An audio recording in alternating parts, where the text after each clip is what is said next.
नमस्कार दोस्तों। आज हम 2024 के सभी महत्वपूर्ण करंट अफेयर्स को देखने वाले हैं।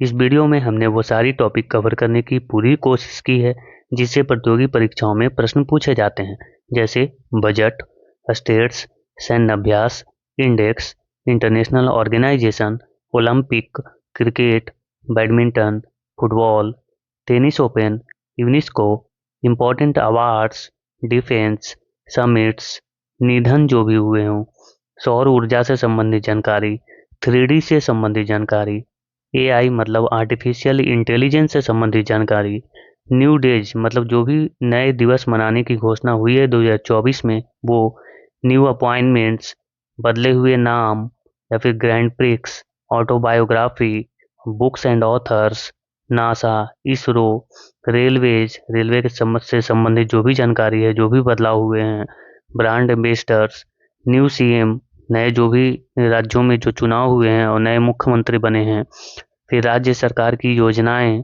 और लास्ट में वन लाइनर कुछ इंपॉर्टेंट प्रश्न भी रखे गए हैं।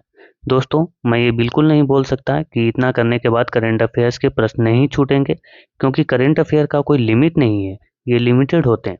लेकिन हाँ, इतना मैं ज़रूर बोल सकता हूँ कि इसमें मैंने पूरी कोशिश की है कि करंट अफेयर्स कवर करने की, और वो भी बिल्कुल नए तरीके से। जैसे अगर बैडमिंटन से एक प्रश्न आया तो 2024 में जितने भी बैडमिंटन के प्रतियोगिता हुए जिसमें भारत ने कुछ अचीव किया है, वो सभी एक ही जगह पे कवर करने का प्रयास किया गया है। तो चलिए हम इस वीडियो को बिना देर किए स्टार्ट करते हैं। देखते हैं पहला प्रश्न। देखिए, आप एक बार पहले समझेंगे, और मैं ये ज़रूर बोलूँगा कि आप एक क्वेश्चंस देख करके पूरी वीडियो का अंदाज़ा आप नहीं लगा सकते। आप पूरा वीडियो ज़रूर देखिए, तभी आपको पता चलेगा। आगे आपको कंटेंट भी बहुत अच्छे मिलेंगे, तो पूरा वीडियो एक बार ज़रूर देखिए। मैंने इसमें बहुत काफ़ी मेहनत की है। जैसे देखिए, पहला क्वेश्चन है, प्रो कबड्डी लीग सीजन 11 का खिताब किसने जीता? ठीक है, ये तो अभी हाल ही में न्यूज़ में था, और ये आज ही का न्यूज़ है। तो इसका कौन जीता? अभी हरियाणा स्टीलर्स ने जीता है। कौन जीता है? हरियाणा स्टीलर्स। किसको हराया? पटना पायरेट्स को हराया है। और ये सीजन कौन सा था? 11 सीजन था, ये भी आप याद रखेंगे। जैसे प्रो कबड्डी आया, तो अब मैं प्रो कबड्डी और भी जो कबड्डी की प्रतियोगिता हैं वो मैंने यहाँ पे लिख दिए हैं। जैसे प्रो कबड्डी लीग सीजन जो 10 है वो जीती थी पुनेरी पल्टन, और ये भी प्रश्न पूछा गया था हरियाणा स्टीलर्स को हरा करके। और एशियन कबड्डी चैंपियनशिप जो है 23 जो है वो इंडिया जीता था ईरान को हरा करके। वुमेन्स कबड्डी वर्ल्ड कप 2025 जो है वो बिहार के राजगीर में होगा, मोस्ट इम्पॉर्टेंट है। और ये सेकेंड टाइम है जब बिहार के राजगीर में ये खेला जाएगा, है ना। पहला जो है 2012 में भी आयोजित हुआ था बिहार में। खेलो इंडिया यूथ गेम्स और पैरा गेम 2025 भी जो है वो भी बिहार में ही होगा। Women's hockey Asian championship 2024 Bihar में होगा, राजगीर में। ठीक है। और सॉरी, बिहार में हुआ है, और इसको जीता है इंडिया ने। किसको हरा करके? चाइना को हरा करके। कबड्डी वर्ल्ड कप 2025 जो है वो इंग्लैंड में होगा, और बिहार का दूसरा टाइगर रिजर्व जो है कैमूर वन्य जीव अभ्यारण्य है। और भारत का पहला डॉल्फिन रिसर्च सेंटर भी बना है, कहाँ? पटना में, बिहार में। ठीक है। तो ये देखिए, मैंने यहाँ पे कुछ कोशिश की है कि बिहार में जो भी नए जो परिवर्तन हुए हैं वो मैं यहाँ पे लिख दूँ। और भी आगे आपको और भी फैक्ट्स मिलेंगे। ठीक है। तो ये ऐसे ही हर क्वेश्चन में आपको कंटेंट मिलेगा। तो आप ये नहीं सोचना कि मैंने क्वेश्चन की संख्या कम रखी है, क्योंकि क्वेश्चन की संख्या इसलिए कम है क्योंकि एक तरह के क्वेश्चंस आने के बाद उससे संबंधित जो भी 2024 में चेंजेस हुए हैं वो मैंने एक ही जगह पे किए हैं। ठीक है। चलिए आगे बढ़ते हैं। हाल ही में किस राज्य ने भारत की पहली वाइन नीति शुरू की है? शराब पॉलिसी, है ना। विच स्टेट है recently launched India first wine policy? तो इसका जो सही जवाब है वो क्या है? तो उत्तराखंड इसका सही जवाब है। उत्तराखंड ने नई शराब नीति घोषित की है। क्या हुआ है कि अलग अलग जो शराब होते हैं, अलग अलग जो शराब होते हैं वो क्या कर सकते हैं कि पर्यटक इन नीति के तहत अलग अलग शराब का जो है वो टेस्ट ले सकते हैं, जिससे क्या होगा, पर्यटन को बढ़ावा देने के लिए ऐसा किया गया है। ठीक है। आगे चलते हैं। देखिए, योग नीति की बात करें तो पहला जो भारत का जो योग नीति है वो भी उत्तराखंड राज्य ने ही शुरू किया। अंधापन नियंत्रण जो नीति है वो राजस्थान ने शुरू किया था, है ना। अंधापन नियंत्रण नीति का मतलब हो गया ब्लाइंड जो नियंत्रण पॉलिसी है वो ब्लाइंड कंट्रोल पॉलिसी। जैव ईंधन नीति बायोफ्यूल जो पॉलिसी है वो राजस्थान ने, और फिर इथेनॉल नीति बिहार ने, ड्रग नीति हिमाचल प्रदेश, और यूसीसी अपनाने वाला मतलब यूनिफॉर्म सिविल कोड, है ना, समान नागरिक संहिता को अपनाने वाला जो पहला राज्य है वो भी उत्तराखंड है। ठीक है, तो इतना फैक्ट्स था। अब हम आगे बढ़ेंगे। अगला क्वेश्चन, हाल ही में सूर्य किरण नामक सैन्य अभ्यास का आयोजन भारत और किस देश के बीच हुआ? Recently, a military exercise named Surya Kiran was organized between India and which country? तो सूर्य किरण तो आपको पता ही होगा कि नेपाल और इंडिया के बीच किया जाता है। और भी जो मिलिट्री एक्सरसाइज जो कि इम्पोर्टेंट हैं वो हुए हैं, वो पहले देखते हैं। जैसे सिम्बैक्स, सिम्बैक्स जो मिलिट्री एक्सरसाइज है इंडिया और कंबोडिया के बीच होता है, और इस वर्ष इसका आयोजन पुणे में हुआ था। अग्नि वॉरियर इंडिया और सिंगापुर के बीच किया जाता है, और देवलाली महाराष्ट्र में इसका आयोजन किया गया था। वज्र प्रहार इंडिया और यूएसए के बीच होता है, और यूएसए में इसका आयोजन किया गया था। गरुड़ शक्ति इंडिया और इंडोनेशिया के बीच किया जाता है आयोजन, और इस बार इसका आयोजन इंडोनेशिया में हुआ। पूर्वी लहर आप याद रखना, तीनों सेनाएं मिलकर इसका आयोजन करते हैं। तीनों सेनाएं मतलब थल सेना, वायुसेना और नौसेना। इस बार इसका आयोजन अरुणाचल प्रदेश में किया गया था। इसी तरह से एक और नाम मिलता जुलता है पूर्वी लहर। इसका जो आयोजन है ये भारतीय सेना के द्वारा किया जाता है, और भारत के पूर्वी समुद्री तट पर इस बार इसका आयोजन किया गया था। संयुक्त विमोचन भारतीय सेना द्वारा ये भी किया जाता है, और इस बार इसका आयोजन अहमदाबाद में किया गया था। रिप्रेक्स याद रखना आप, रिप्रेक्स जो है इंडियन कोस्ट गार्ड के द्वारा आयोजन हुआ था। कहाँ पे? कोच्चि केरला में। सिम्बैक्स इंडिया और सिंगापुर के द्वारा आयोजन होता है, और इस बार इसका आयोजन विशाखापट्टनम में किया गया था। ऑस्ट्रा हिंद आप याद रखना, ये तो नाम में ही छिपा है। ये ऑस्ट्रेलिया और हिंदुस्तान मतलब ऑस्ट्रेलिया और भारत, इस बार इसका आयोजन पुणे में हुआ। तरंग शक्ति ये जो है मल्टीनेशनल एयर एक्सरसाइज है। मल्टीनेशनल कहने का मतलब है कि इसमें बहुत सारे देश जो हैं वो भाग लेते हैं, और इस बार इसका आयोजन इंडिया में किया गया था। होपेक्स इंडिया और इजिप्ट, इंडिया और मिस्र के बीच होता है, और इस बार इसका आयोजन मिस्र में किया गया था। इसी तरह से कुछ और देख लेते हैं। जैसे फ्रांस, फ्रांस के साथ हम कौन कौन सा एक्सरसाइज करते हैं? तो नौसेना करती है वरुण, वायुसेना करती है गरुड़, और थल सेना करती है शक्ति। ठीक है, शक्ति और गरुड़ शक्ति ये अलग अलग है। गरुड़ शक्ति जो है इंडोनेशिया के साथ हम आयोजन करते हैं, और शक्ति जो है वो फ्रांस के साथ आयोजन करते हैं। ये चीजें आप ध्यान रखेंगे। समुद्र शक्ति जो है नौसेना द्वारा आयोजित किया जाता है, और भारत और इंडोनेशिया के बीच होता है। गरुड़ शक्ति थल सेना आयोजन करती है। कौन कौन? भारत और इंडोनेशिया। श्रीलंका के साथ हम आयोजन करते हैं मित्र शक्ति। ठीक है, संयुक्त सैन्य अभ्यास है ये। अमेरिका के साथ हम युद्धाभ्यास करते हैं, और संयुक्त सैन्य अभ्यास है ये भी। वज्र प्रहार ये विशेष बलों द्वारा आयोजन किया जाता है। कोप इंडिया वायुसेना के द्वारा आयोजन किया जाता है। ये तीनों जो अभ्यास हैं ये अमेरिका के साथ इंडिया करता है। जापान के साथ जिमेक्स ये नौसेना द्वारा किया जाने वाला अभ्यास है। धर्म गार्जियन संयुक्त सैन्य अभ्यास है ये दोनों जो है जापान के साथ हम आयोजन करते हैं। चाइना के साथ होता है हैंड इन हैंड, और ये भी संयुक्त सैन्य अभ्यास है। ठीक है, तो सैन्य अभ्यास मैंने यहाँ पे देख लिया जो भी 2024 के इम्पोर्टेंट थे। अब हम बढ़ते हैं नेक्स्ट क्वेश्चन पे। वैश्विक शांति सूचकांक में भारत का क्या स्थान है? What is India's rank in the global peace index? इसमें रैंक है 116वां, 116वां रैंक मिला है भारत को वैश्विक शांति सूचकांक यानी ग्लोबल पीस इंडेक्स में। अब देखिए यहाँ पे मैंने टोटल ऐड कर दिया है, जितने भी इंडेक्स हैं वो सारे एक जगह पे। देखें, जैसे कि हेनले पासपोर्ट इंडेक्स में भारत को 82वां स्थान प्राप्त हुआ, और टॉप पे रहा है सिंगापुर। साइबर क्राइम इंडेक्स में 10वां स्थान प्राप्त हुआ, टॉप पे रहा रसिया। जो भारत में है मोबाइल से धोखाधड़ी बहुत ज़्यादा होती है, और भारत का स्थान इसमें 10वां रहा है। सस्टेनेबल डेवलपमेंट रिपोर्ट 2024 में भारत को 109वां स्थान प्राप्त हुआ, टॉप पे रहा फिनलैंड। इसी तरह से करप्शन परसेप्शन इंडेक्स में भारत को 93वां स्थान प्राप्त हुआ था, और टॉप पे रहा था डेनमार्क। पर्यावरण प्रदर्शन सूचकांक 2024 में भारत को 176वां स्थान प्राप्त हुआ, और टॉप पे रहा इस्टोनिया। वर्ल्ड हैप्पीनेस इंडेक्स में भारत को 126वां स्थान प्राप्त हुआ और टॉप पे रहा फिनलैंड।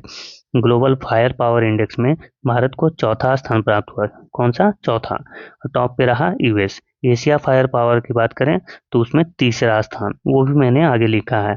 बिजनेस इन्वायरमेंट रैंकिंग 2024 में भारत को 51वां स्थान प्राप्त हुआ। टॉप पे रहा सिंगापुर। मतलब जो है सिंगापुर में बिजनेस का जो वातावरण है वो सबसे अच्छा है। ग्लोबल यूनिकॉर्न इंडेक्स में भारत को तीसरा स्थान प्राप्त हुआ। टॉप पे रहा है यूनाइटेड स्टेट्स। विश्व बौद्धिक संपदा सूचकांक 2024 में भारत को 42वां स्थान प्राप्त हुआ और टॉप पे रहा यूएस। उसी तरह से लोकतंत्र सूचकांक 2023 में भारत को 41वां स्थान प्राप्त हुआ और टॉप पे रहा Norway. Global gender gap index 2024 में भारत को 129वां स्थान प्राप्त हुआ और टॉप पे रहा कौन? आइसलैंड। और थोड़ा सा है ये भी देख लेते हैं। देखिए, मानव विकास सूचकांक 2023 में भारत को 134वां स्थान प्राप्त हुआ और टॉप पे रहा स्विट्जरलैंड।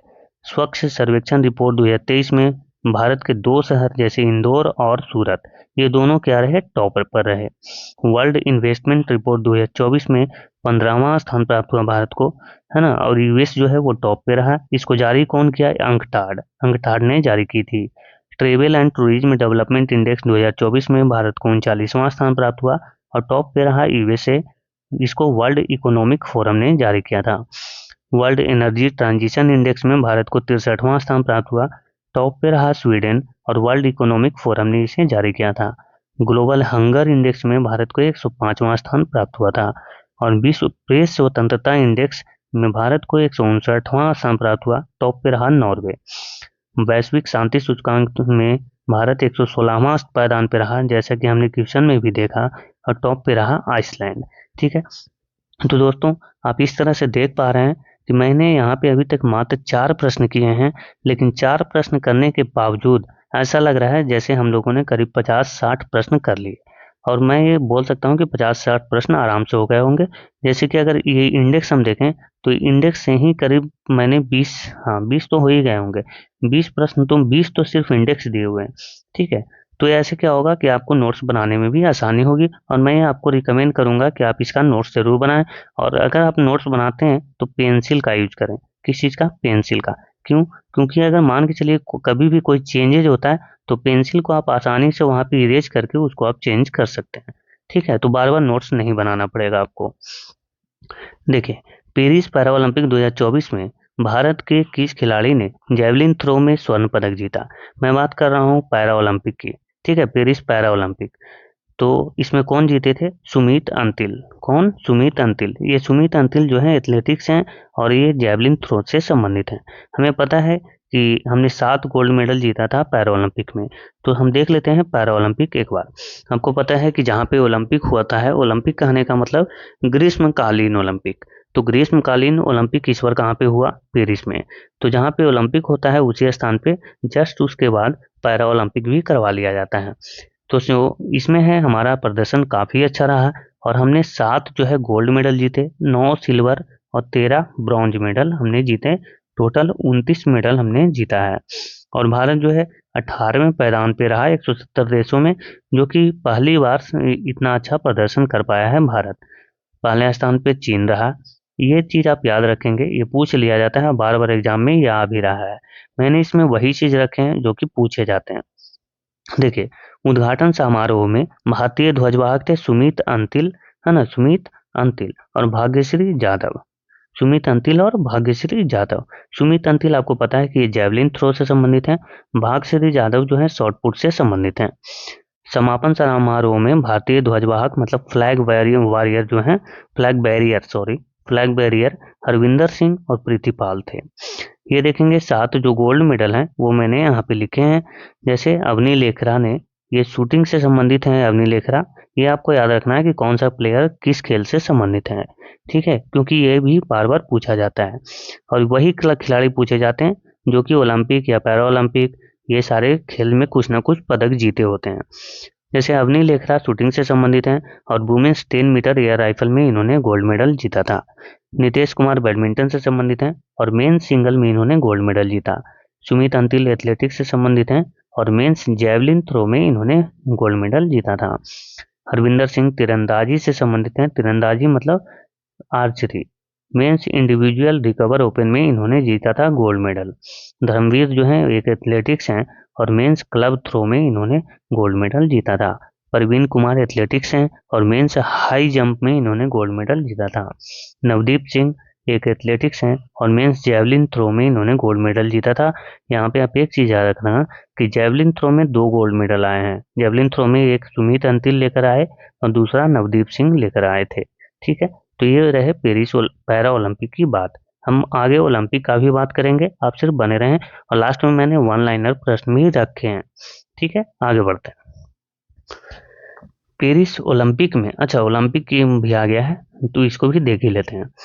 पेरिस ओलंपिक में भारत के ध्वजवाहक रहे कौन? तो बैडमिंटन खिलाड़ी पीवी सिंधु। एक सेकेंड दोस्तों, बैडमिंटन खिलाड़ी पीवी सिंधु और टेनिस खिलाड़ी शरत कमल। तो ये आपको याद रखना है कि ओपनिंग सिरोमनी में फ्लैग बैरियर थे कौन?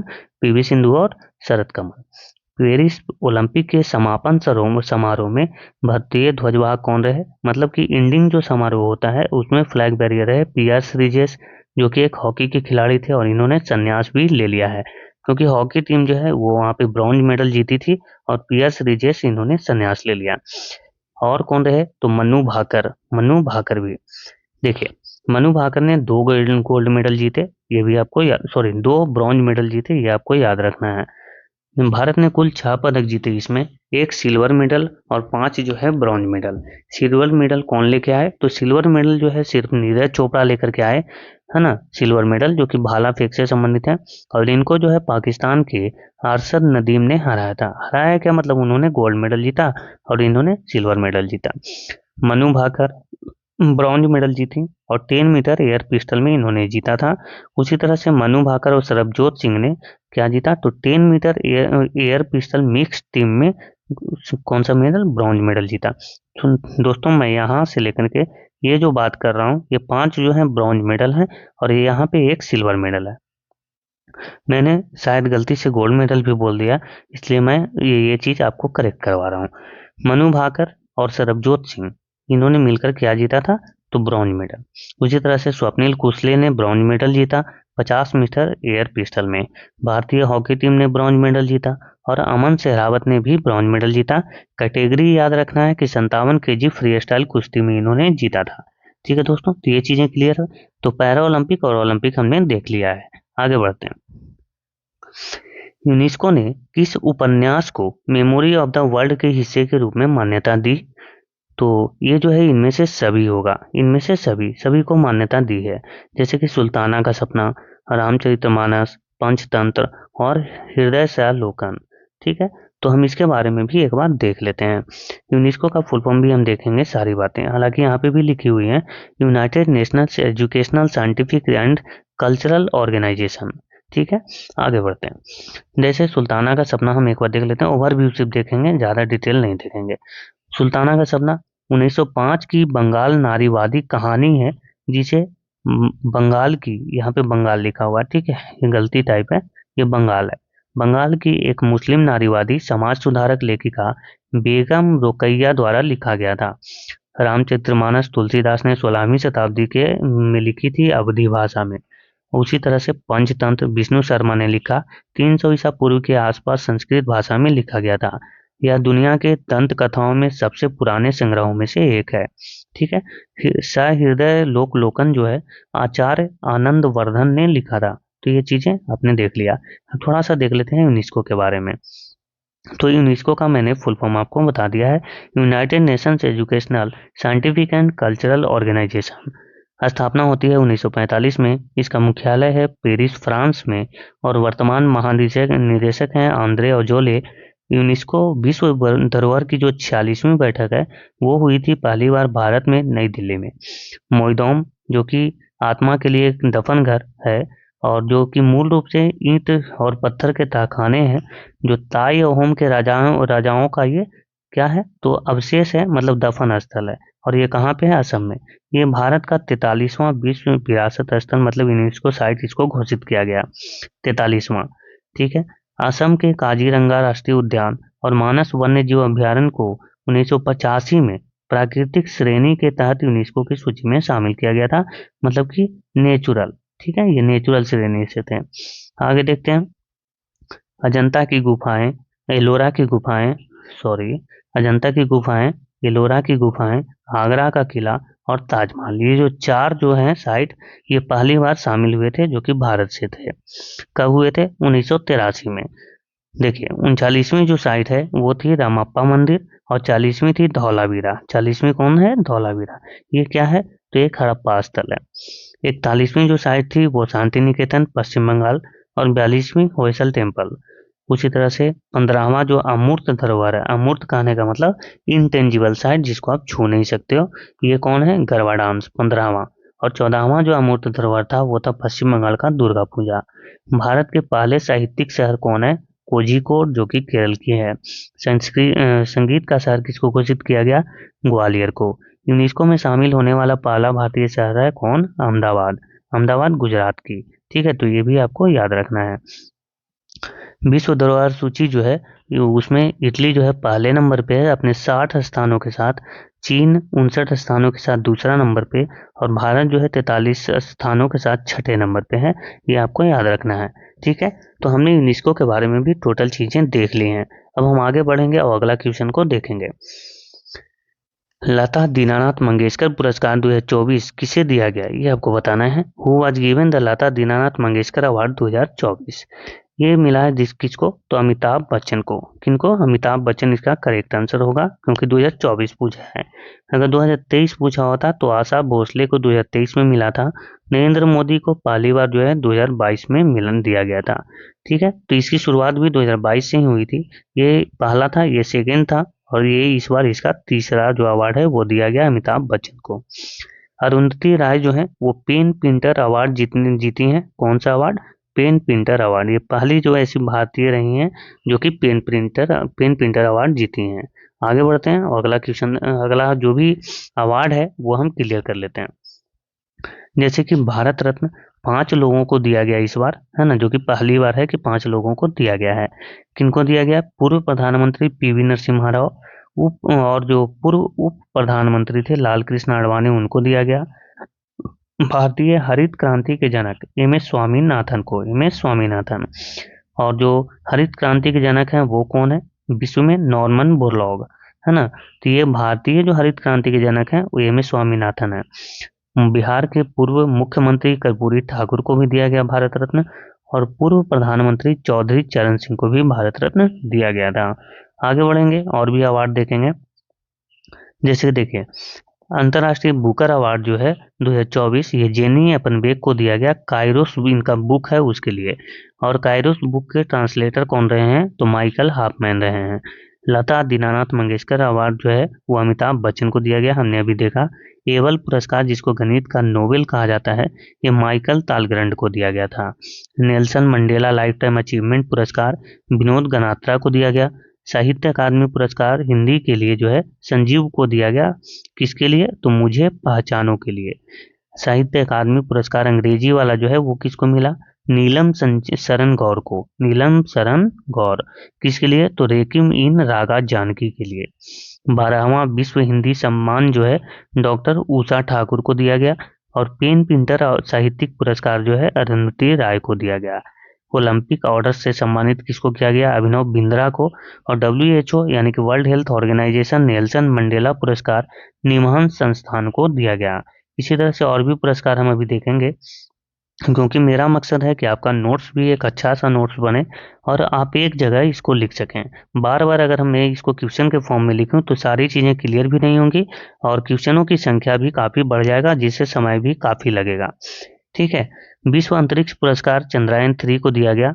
किसको? चंद्रयान 3 मिशन को विश्व अंतरिक्ष पुरस्कार। मोस्ट इंपॉर्टेंट है, आप इसको याद रखना, है ना। अंतरिक्ष दिवस की भी घोषणा की गई है कि कब अंतरिक्ष दिवस मनाया जाएगा, तो इसको भी हम देखेंगे। ये नया घोषणा हुआ है, जितने भी नए जो दिवस हैं वो भी हम एक जगह पे देखने वाले हैं, आप सिर्फ बने रहें। मिस यूनिवर्स 2024 जो है ये विक्टोरिया केजर बनी है, और कहाँ की है? डेनमार्क की। GD बिरला अवार्ड 2023 अदिति शेंडे को मिला।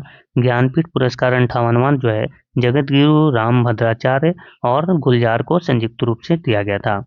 असम वैभव सम्मान रंजन गोगोई को मिला। MS स्वामीनाथन पुरस्कार BR कम्बोज को दिया गया। और MS स्वामीनाथन पर्यावरण संरक्षण अवार्ड, ये दोनों अलग है, ठीक है। ये मिला है अनंत दर्शन शंकर को। रामानुजन पुरस्कार 2023 जो है रुक्स्यांग झांग को दिया गया। 33वां व्यास सम्मान पुष्पा भारती, ये पुष्पा भारती है, पुष्पा भारती को मिला किसके लिए? यादें यादें यादें के लिए।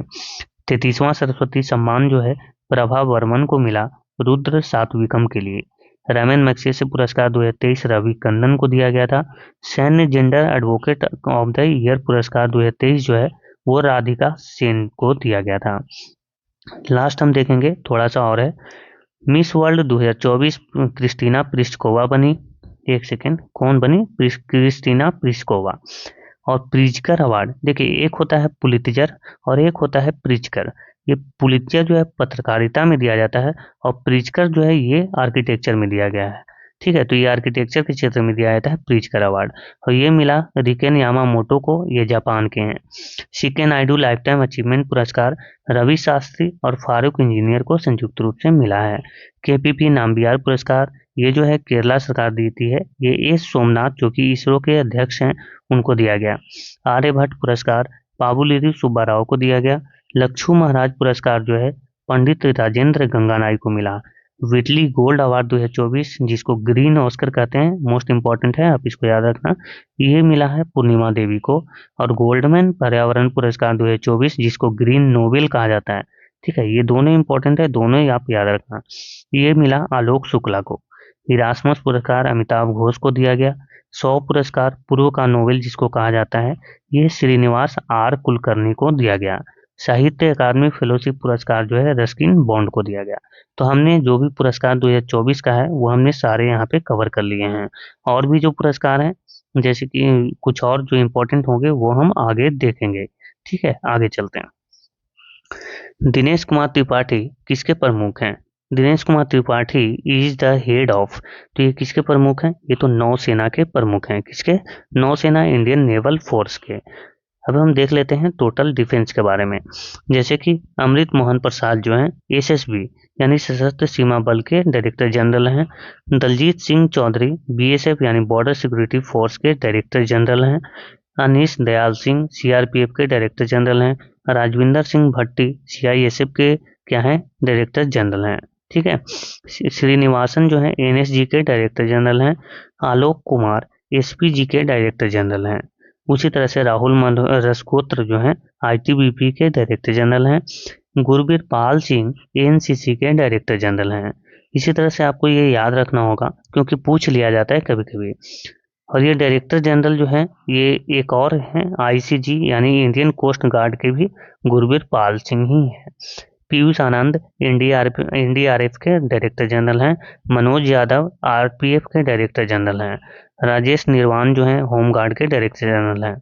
इससे ज़्यादा ये वाला इंपॉर्टेंट है, ठीक है, ये आपको याद रखना ही होगा। जैसे कि एयर चीफ मार्शल जो हैं वो हैं अमरप्रीत सिंह। नेवल चीफ हैं दिनेश कुमार त्रिपाठी, हमने क्वेश्चन में देखा। और आर्मी चीफ हैं Upendra Dwivedi. Chief of defence staff हैं अनिल चौहान। कौन? अनिल चौहान। प्रथम चीफ ऑफ डिफेंस कौन थे? प्रथम चीफ ऑफ डिफेंस कौन थे ये आपको बताना है। कौन थे प्रथम chief of defence? Bipin Rawat थे। इनके नाम पे जो है कुछ नाम पे इनको रखा गया है, हम आगे देखेंगे जब परिवर्तित नाम हम देख रहे होंगे तब, ठीक है। आगे चलते हैं। T20 क्रिकेट वर्ल्ड कप 2024 का ब्रांड एम्बेसडर किसे बनाया गया था? Who was made the brand ambassador of T20 cricket world cup 2024? ये जो है तीनों को बनाया गया था, उसेन बोल्ट को, क्रिस गेल को और युवराज सिंह को, ठीक है। आगे चलते हैं और देखते हैं T20 वर्ल्ड कप के बारे में। अभी हम ब्रांड एम्बेसडर नहीं देखेंगे, पहले T20 वर्ल्ड कप देखते हैं, आगे ब्रांड एम्बेसडर को भी देखा जाएगा। तो ये रहे जैसे कि मेंस T20 वर्ल्ड कप का जो आयोजन है वो कहाँ हुआ था, तो ये जो मेंस T20 वर्ल्ड कप है वो जीता था कौन? भारत ने जीता। और भारत ने फाइनल में साउथ अफ्रीका को 7 रनों से हराया था। भारत ने इससे पहले महेंद्र सिंह धोनी की कप्तानी में 2007 में T20 वर्ल्ड कप जीता था और फाइनल में पाकिस्तान को हराया था। और ये जो जीता था ये पहला संस्करण था, 2007 में ही T20 वर्ल्ड कप का कौन सा संस्करण? पहला संस्करण था। अब हम बात करेंगे तो इस बार जो है ये इसका 9वां संस्करण है। कौन सा? 9वां। फाइनल मैच में प्लेयर ऑफ द मैच रहे थे विराट कोहली और प्लेयर ऑफ द सीरीज रहे जसप्रीत बुमराह। 2024 का आयोजन जो है अमेरिका और वेस्ट इंडीज में हुआ था। पहली बार 20 टीमों ने हिस्सा लिया। पहली बार इसमें 20 टीम हिस्सा ले रहे थे, ये आपको ध्यान में रखना है। आगे बढ़ेंगे और आगे और भी फैक्ट देख लेते हैं। अमेरिका, कनाडा और युगांडा जैसे जो देश हैं वो पहली बार इसमें हिस्सा ले रहे थे। T20 वर्ल्ड कप 2024 का ब्रांड एम्बेसडर उसेन बोल्ट, एक second, Usain bolt, Yuvraj Singh और क्रिस गेल को बनाया गया था। भारत ने 1983 का वनडे जो वर्ल्ड कप है वो कपिल देव की कप्तानी में और 2011 का one day world cup Mahendra Singh Dhoni की कप्तानी में जीता था। तो हमने जो वो ओडीआई यानी वनडे इंटरनेशनल जो कि 50 ओवर वाला है वो हमने 2 जीते, एक 1983 में और एक 2011 में। उसी तरह से जो T20 वाला है वो भी हमने 2 जीते, एक जीते 2007 में और अभी जीता हमने 2024 में। ठीक है, तो आगे चलते हैं। 2023 में कौन हुआ था? ओडीआई, वो हमने हार गया था, हम लोगों ने, ऑस्ट्रेलिया जीता था उसको। ठीक है, ये देखते हैं। हाल ही में 2024 सीनियर नेशनल बैडमिंटन चैंपियनशिप का पुरुष एकल का खिताब किसने जीता? Who recently won the men single title of 2024 senior national badminton championship? तो ये जो है आर रघु ने इसे जीता है। कौन जीता है? आर रघु। ठीक है, मैं इसको एक सेकंड दोस्तों, आर रघु ने। दरअसल क्या है कि मुझे इसमें थोड़ा सा अटपटा लग रहा है, बहुत दिनों बाद मैं ऐसा वीडियो बना रहा हूँ। ठीक है, ऐसा मैंने इसलिए किया कि लाइव में अगर मैं आऊँगा तो बहुत ज़्यादा टाइम लगेगा। देखिए, अब हम यहाँ पे बैडमिंटन की जितने भी टूर्नामेंट हैं वो हम एक जगह पे देखेंगे। जैसे वॉन इंटरनेशनल बैडमिंटन टूर्नामेंट जो है वो कहाँ हुआ? जर्मनी में हुआ और महिला एकल का खिताब जीता है तन्वी शर्मा ने। ये इसलिए इम्पोर्टेंट है क्योंकि ये इंडियन है। Syed Modi India international badminton championship 2024 जो है वो लखनऊ में हुआ और इसमें मेन सिंगल का टाइटल जीता है लक्ष्य सेन ने और वुमेन सिंगल का टाइटल जीता है पीवी सिंधु ने। उसी तरह से बात करें बैडमिंटन वर्ल्ड फेडरेशन मलेशिया जो मास्टर 2024 है उसकी, तो इसमें मेन सिंगल का खिताब जीता है वी एक्सएल सेन ने और वुमेन सिंगल का खिताब जीता है वांग जी। अच्छा, यहाँ पे जी है, जेड होगा। ठीक है, वांग जी ई ने, जो कि चाइना के हैं और सेकंड स्थान पर रहे पीवी सिंधु। ठीक है, तो ये आपको याद रखना है। उसी तरह से अगर हम बात करें सात्विक साईराज और चिराग शेट्टी की, तो इन्होंने फ्रेंच ओपन मेन सिंगल का भी खिताब जीता, थाईलैंड ओपन मेन सिंगल का भी खिताब जीता और इनको मिला मेजर ध्यानचंद खेल रत्न पुरस्कार 2023 में। इनको सात्विक साईराज और चिराग शेट्टी को। बैडमिंटन एशिया टीम चैंपियनशिप 2024 जो है मलेशिया में हुआ और इंडिया ने इसको जीता। कौन, किसने जीता? इंडिया ने जीता है गोल्ड मेडल, इंडिया वुमेन ने। ठीक है, आगे बढ़ते हैं। हम बात करेंगे 2025 बैडमिंटन वर्ल्ड फेडरेशन जो वर्ल्ड जूनियर बैडमिंटन चैंपियनशिप है उसकी, तो ये होगा कहाँ? गुवाहाटी में होगा। कहाँ पे होगा दोस्तों? गुवाहाटी में। बैडमिंटन एशिया अंडर 15 जो है जूनियर चैंपियनशिप 2024, ये होगा चाइना में हुआ और इसको जीता कौन? तो तन्वी पत्री ने। कौन जीता? तन्वी पत्री ने। थॉमस कप की बात करें, थॉमस कप जो कि मेल का है, कौन सा है ये? बैडमिंटन ये मेल वाला है और उबेर कप होता है फीमेल वाला। ठीक है, ये फीमेल का होता है। दोनों का जो आयोजन है वो कहाँ पे हुआ? दोनों का आयोजन हुआ है चाइना में ही और दोनों को जीता है किसने? चाइना ने। दोनों में किसने किसको हरा करके? इंडोनेशिया को। ठीक है, तो ये आपको याद रखना है। भारत ने इसको जीता है कभी? तो फीमेल वाला तो भारत कभी नहीं जीता, लेकिन मेल वाला भारत ने एक बार जीता है 2022 में। रिटायर्ड कौन कौन हुए बैडमिंटन खिलाड़ी? तो साई प्रणीत जो कि इंडिया के हैं और अच्छा, केंटो होगा, यहाँ पे गलती लिखा हुआ है, केंटो मोमोटा, केंटो। ठीक है, केंटो मोमोटा जो है वो जापान के खिलाड़ी हैं, वो रिटायर हो गए हैं। प्रमोद भगत बैडमिंटन के खिलाड़ी हैं और ये डोपिंग के कारण 18 महीनों के लिए इनको निलंबित कर दिया गया है। आगे बढ़ेंगे। अगला क्वेश्चन है, कोलंबो राष्ट्रीय सुरक्षा सम्मेलन जो है, कोलंबो सुरक्षा सम्मेलन का 5वां सदस्य कौन बन गया है? ये बताना है। तो 5वां सदस्य इसमें बांग्लादेश बना है। इसमें कौन कौन देश हैं? तो इसमें मॉरिशस है, मालदीव है, श्रीलंका है और यहाँ पे इसका सदस्य देश इंडिया भी था। 5वां जो सदस्य देश बना वो बना बांग्लादेश। यह एक हिंद महासागर समुद्री सुरक्षा समूह है जिसका भारत समेत 5 सदस्य देश हैं। इसका गठन 2011 में हुआ था, ये आपको याद रखना है। अब और भी जो इंटरनेशनल ऑर्गेनाइजेशंस हैं उनके बारे में देख लेते हैं कि कौन कौन नए सदस्य बने हैं। चलिए एक नज़र इस पे डालते हैं। T20 का 21वां जो G20 का जो 21वां मेंबर बना वो बना है अफ्रीकन यूनियन। कौन? अफ्रीकन यूनियन, ये आपको पता ही होगा। जो एनडीबी है, न्यू डेवलपमेंट बैंक, उसका जो नया सदस्य बना वो बना इजिप्ट यानी कि मिस्र। एसीओ का 10वां सदस्य बेलारूस बना और 9वां सदस्य ईरान बना। आसियान का 11वां सदस्य पूर्वी तिमोर बना है, ये आपको याद रखना है। और नाटो का 32वां सदस्य स्वीडन बना है। ब्रिक्स के 5 सदस्य देश नए बने हैं। कौन कौन? मिस्र, ईरान, सऊदी अरब, यूएई और Ethiopia. IMF IMF international monetary fund के 190वां सदस्य बना था अंडोरा। और वर्ल्ड बैंक के 189वां सदस्य नौरू। यूनाइटेड नेशन के 193वां सदस्य साउथ सूडान यानी दक्षिणी सूडान। आईएसए मतलब इंटरनेशनल सोलर अलायंस, इसका जो है 99वां सदस्य स्पेन, 100वां सदस्य पराग्वे, 101वां सदस्य नेपाल और अभी 104वां सदस्य बना है अर्मेनिया। ये इसलिए इम्पोर्टेंट है कि आईएसए जो है इंटरनेशनल सोलर अलायंस, ये एकमात्र ऐसा इंटरनेशनल ऑर्गेनाइजेशन है जिसका जो क्या ऑर्गेनाइजेशन है जिसका हेडक्वार्टर जो है वो इंडिया में है। कहाँ पे है? गुरुग्राम में। कहाँ पे? गुरुग्राम में। ठीक है, तो ये बात आप याद रखना। ठीक है, आगे बढ़ते हैं दोस्तों। 16वां विश्व ऊर्जा शिखर सम्मेलन जो है इसका आयोजन कहाँ हुआ? तो इसका आयोजन हुआ यूएई में। कहाँ पे? यूएई, यूनाइटेड अरब अमीरात में।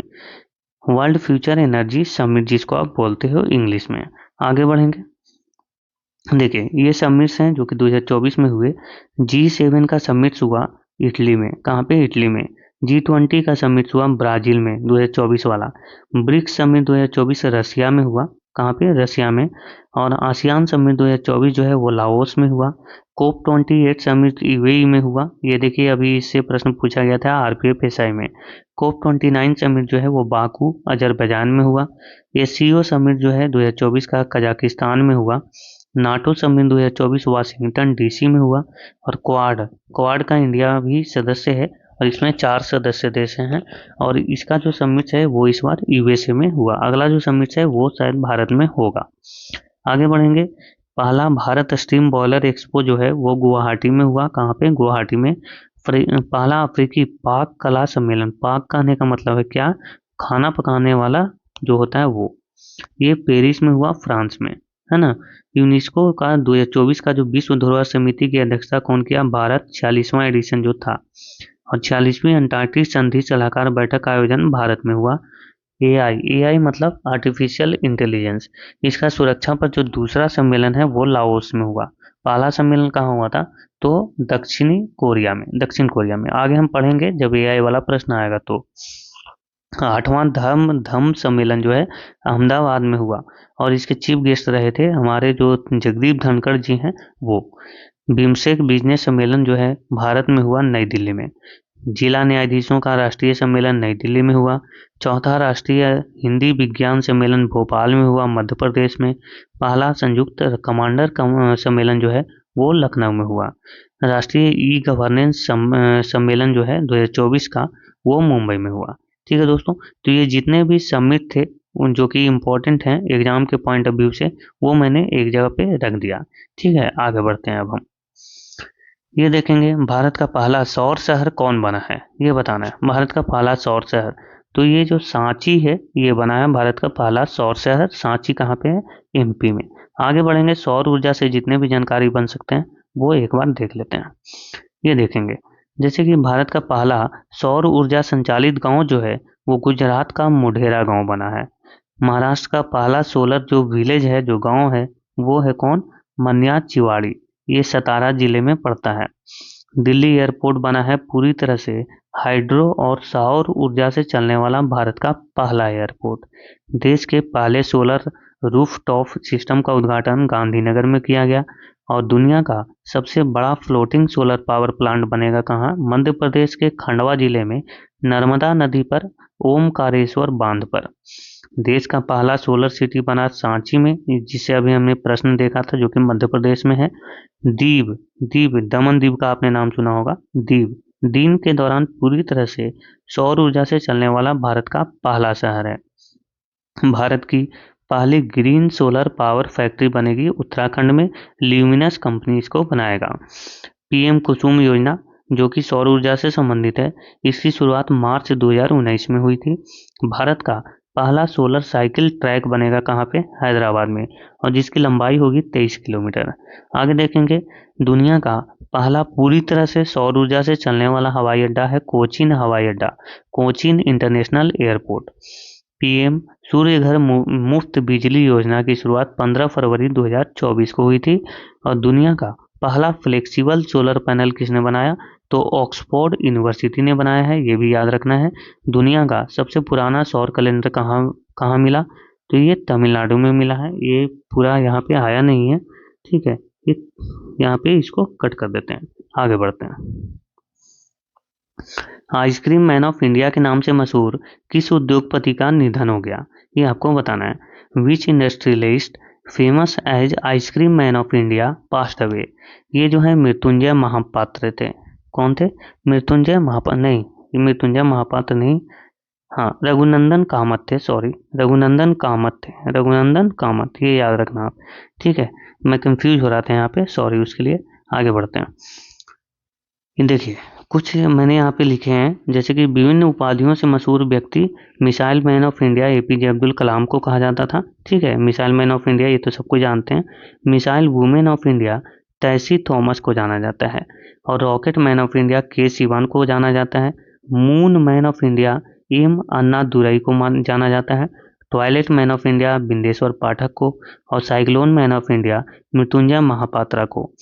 मैन ऑफ सुपर कंप्यूटर कहा जाता है विजय भटकर को, ठीक है। और भी देखते हैं जिनका निधन हो गया है उनके बारे में, जो कि बहुत इंपॉर्टेंट है। जैसे अरुणा वासुदेव, इनको एशियाई सिनेमा का माँ कहा जाता है, इनका निधन हो गया 2024 में। राकेश पाल, ये भारतीय तटरक्षक बल के डायरेक्टर जनरल थे 25 में, और इनके भी निधन हो गया। राम नारायण अग्रवाल मोस्ट इम्पॉर्टेंट है, और ये जो है इनको अग्नि मैन ऑफ इंडिया के नाम से जाना जाता था। अग्नि मिसाइल के जनक थे ये, है ना। क्या कहते थे? अग्नि मिसाइल के जनक। नटवर सिंह, ये पूर्व विदेश मंत्री रह चुके थे। और one life is not enough इनकी आत्मकथा है, और इनका भी निधन हो गया। सोंगलेक मराक, इनको मिस्टर क्लीन कहा जाता था, और ये मेघालय के पूर्व सीएम थे। बुद्धदेव भट्टाचार्य पश्चिम बंगाल के पूर्व सीएम थे। शोभना रानाडे, गांधीवादी सामाजिक सुधारक थे ये, इनका भी निधन हो गया।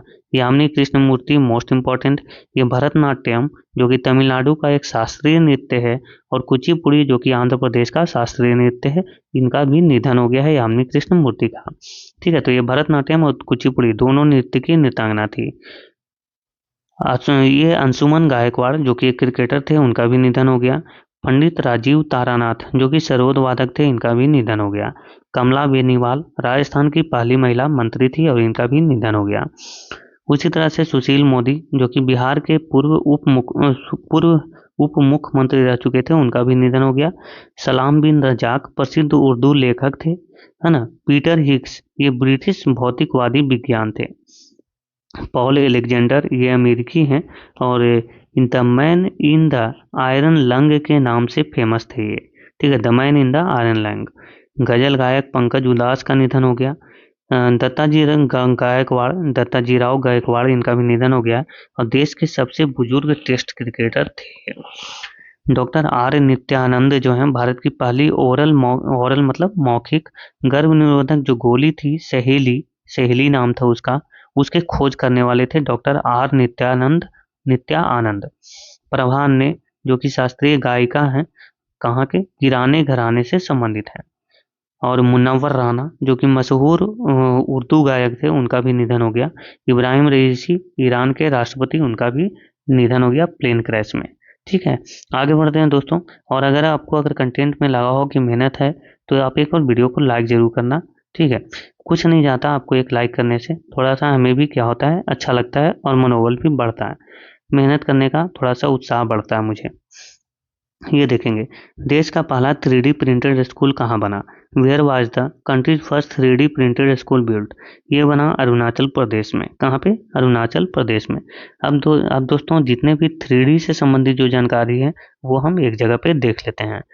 ये देखेंगे, देश का पहला 3D प्रिंटेड स्कूल बना है अरुणाचल प्रदेश। ये तो हमने अभी देखा ही। किस आईआईटी ने innovative 3D printed dummy wallet unit को विकसित किया? तो आईआईटी गुवाहाटी ने। भारत का पहला 3D printed most post office कौन बना? बेंगलुरु में बना। भारत का पहला 3D प्रिंटेड मंदिर कहाँ पे बना? तेलंगाना में। और दुनिया का पहला 3D प्रिंटेड रॉकेट इंजन किस कंपनी ने बनाया है? अग्निकुल कॉस्मोस ने बनाया है। 3D प्रिंटेड क्रायोजेनिक इंजन का सफल परीक्षण किया है स्काईरूट एरोस्पेस ने। दुनिया का पहला 3D प्रिंटेड रॉकेट कौन है? टैरन 1 है। और रिलेटिविटी स्पेस जो कि यूएसए की है, इसने इसको बनाया है। भारत का पहला 3D प्रिंटेड हाउस कहाँ पे बना? तो आईआईटी मद्रास में। और भारत का पहला 3D प्रिंटेड ह्यूमन कॉर्निया कहाँ पे डेवलप किया गया? तो हैदराबाद में।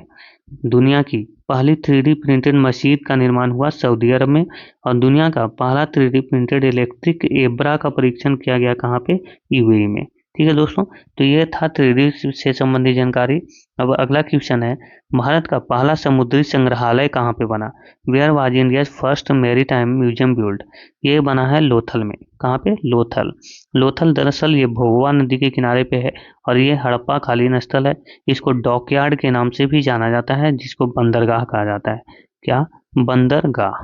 ठीक है, लोथल। आगे बढ़ते हैं और हम देखते हैं जितने भी संग्रहालय हैं, म्यूजियम से संबंधित जो भी जानकारी है वो एक जगह पे हम देख लेते हैं।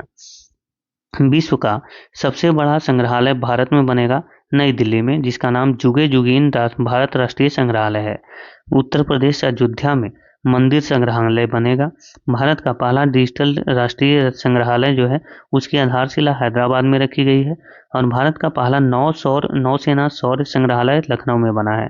भारत के पहला खुला संग्रहालय शहीदी पार्क है, ये बना है नई दिल्ली में। भारत का पहला ओपन रॉक म्यूजियम हैदराबाद में बना। और हड़प्पा संस्कृति का सबसे बड़ा संग्रहालय बन रहा है राखीगढ़ी में, जो कि हरियाणा में है।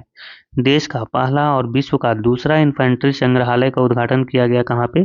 इंदौर में, जो कि मध्य प्रदेश में है। उसी तरह से थोड़ी सी और, भारत में अमेरिकी राजदूत एरिक गारसिटी जो थे, उन्होंने उद्घाटन क्या किया था? एक सेकंड दोस्तों। उन्होंने उद्घाटन किया था एशिया का दूसरा संग्रहालय the hump world war second का उद्घाटन अरुणाचल प्रदेश के सियांग जिले में किया था। ठीक है, देश का पहला फिश म्यूजियम अरुणाचल प्रदेश में बना है। और देश का पहला कार्टोग्राफी संग्रहालय का उद्घाटन मसूरी, जो कि उत्तराखंड में है, वहां पे बना है। भारत का पहला श्रमिक आंदोलन संग्रहालय केरल में बना। भारत का पहला समुद्री संग्रहालय लोथल में बना। ठीक है, हमने अभी इसको देखा, जो कि गुजरात में है। भारत का पहला डिजिटल फूड म्यूजियम जो है तमिलनाडु के तंजावुर में बना है। और भारतीय सेना देश का दूसरा पनडुब्बी संग्रहालय कहाँ पे बनाएगी? तो पश्चिम बंगाल में। ठीक है दोस्तों, अगला क्वेश्चन देखेंगे। अब हम अपॉइंटमेंट पे आ गए हैं, है ना। रेलवे बोर्ड के अध्यक्ष अभी कौन है? तो ये हैं सतीश कुमार। कौन है दोस्तों? सतीश कुमार। और भी जो अपॉइंटमेंट है वो हम एक जगह पे देख लेते हैं। ये देखेंगे, जैसे सतीश कुमार रेलवे बोर्ड के नए अध्यक्ष और सीईओ बने हैं। उसी तरह से सिंधु गंगाधरन नॉस्कॉम के चेयरपर्सन बने हैं। राजेश नाम्बियार नॉस्कॉम के प्रेसिडेंट बने हैं। और जय शाह आईसीसी यानी इंटरनेशनल क्रिकेट काउंसिल, जिसकी स्थापना कब होती है? 1909 में। इसके जो है नए अध्यक्ष बने हैं जय शाह। रिप्लेस किसको किए हैं? तो क्रेग बार्कले, जो कि न्यूजीलैंड के थे, उनको। मोहसिन नकवी जो है एसीसी के नए अध्यक्ष बने हैं और पीसीबी के अध्यक्ष भी बने हैं। संजीव रंजन जो है इंडियन ओशियन ड्रीम एसोसिएशन के एसजी बने हैं। जनवरी 2025 से ये कार्यरत होंगे। अशोक कुमार सिंह ईएसआईसी यानी कर्मचारी राज्य बीमा निगम के डीजी बने हैं, director general. BVR Subramanian NITI Aayog के सीईओ हैं। सुमन बेरी नीति आयोग के उपाध्यक्ष हैं। और संजय मल्होत्रा आरबीआई के गवर्नर हैं। नीति आयोग के अध्यक्ष कौन होते हैं? तो प्रधानमंत्री होते हैं, जो कि अभी नरेंद्र मोदी हैं। कौन है? नरेंद्र मोदी। संजय मूर्ति बने हैं भारत के नए सीएजी। ठीक है दोस्तों, आगे बढ़ते हैं। ये देखेंगे पी हरीश जो है संयुक्त राष्ट्र में भारत के अस्थायी प्रतिनिधि के रूप में कार्यरत हुए हैं। राहुल नवीन जो है प्रवर्तन निदेशालय, जिनको आप ईडी बोलते हैं, ईडी इन्फोर्समेंट डायरेक्टरेट, इसके जो नए निदेशक हैं वो राहुल नवीन बने हैं। अभिनव बिंद्रा अंतर्राष्ट्रीय ओलंपिक समिति के एथलीट आयोग के दूसरे उपाध्यक्ष बने हैं। ओलंपिक ऑर्डर से भी इनको सम्मानित किया गया था, हमने पीछे देखा। टीवी सोमनाथन जो हैं कैबिनेट सचिव बने हैं। पावेल डुरोव जो है टेलीग्राम के फाउंडर हैं। और प्रीति सूडान संघ लोक सेवा आयोग यानी कि UPSC union public service commission के अध्यक्ष बने हैं। मनोज मित्तल सिडबी के सीएमडी बने हैं। ठीक है, तो ये कुछ नए जो अपॉइंटमेंट्स है वो हमने एक जगह पे देखा। ठीक है, अगला क्वेश्चन देखेंगे। अगला क्वेश्चन है 2034 का शीतकालीन ओलंपिक कहाँ पे होगा? Where will the 2034 winter Olympic be held? तो ये होगा यूएसए में। कहाँ पे? यूएसए में। 2030 का होगा फ्रांस में। कहाँ पे? 2030 का फ्रांस। ये 2026 का है, 2026 का होगा इटली में। और ये दोस्तों 2022 का है जो कि चाइना में हुआ। ठीक है, अब आगे बढ़ते हैं और सारे खेल प्रतियोगिता एक जगह पे देख लेते हैं। तो ये रहे सारे खेल प्रतियोगिता। जैसे कि एशियन गेम्स जो है 19वां एशियन गेम जो 2022 का है वो कहाँ पे हुआ? तो होंगजो चाइना में हुआ। कहाँ पे? होंगजो चाइना में। 20वां एशियन गेम्स जो है 2026 का वो नोगोया और आइची शहर में होगा जो कि जापान में है। फीफा वर्ल्ड कप की बात करें तो 2022 का जो 22वां संस्करण था वो कतर में हुआ। और 2026 का जो 23वां संस्करण है वो मैक्सिको, कनाडा और यूएसए में होगा। और ये पहला मौका होगा जबकि 3 देश में ये आयोजित होंगे। हम आगे बात करेंगे जो 2022 का फीफा वर्ल्ड कप हुआ है उसका भी, बट अभी उसके लिए आप थोड़ा सा इंतजार कीजिए।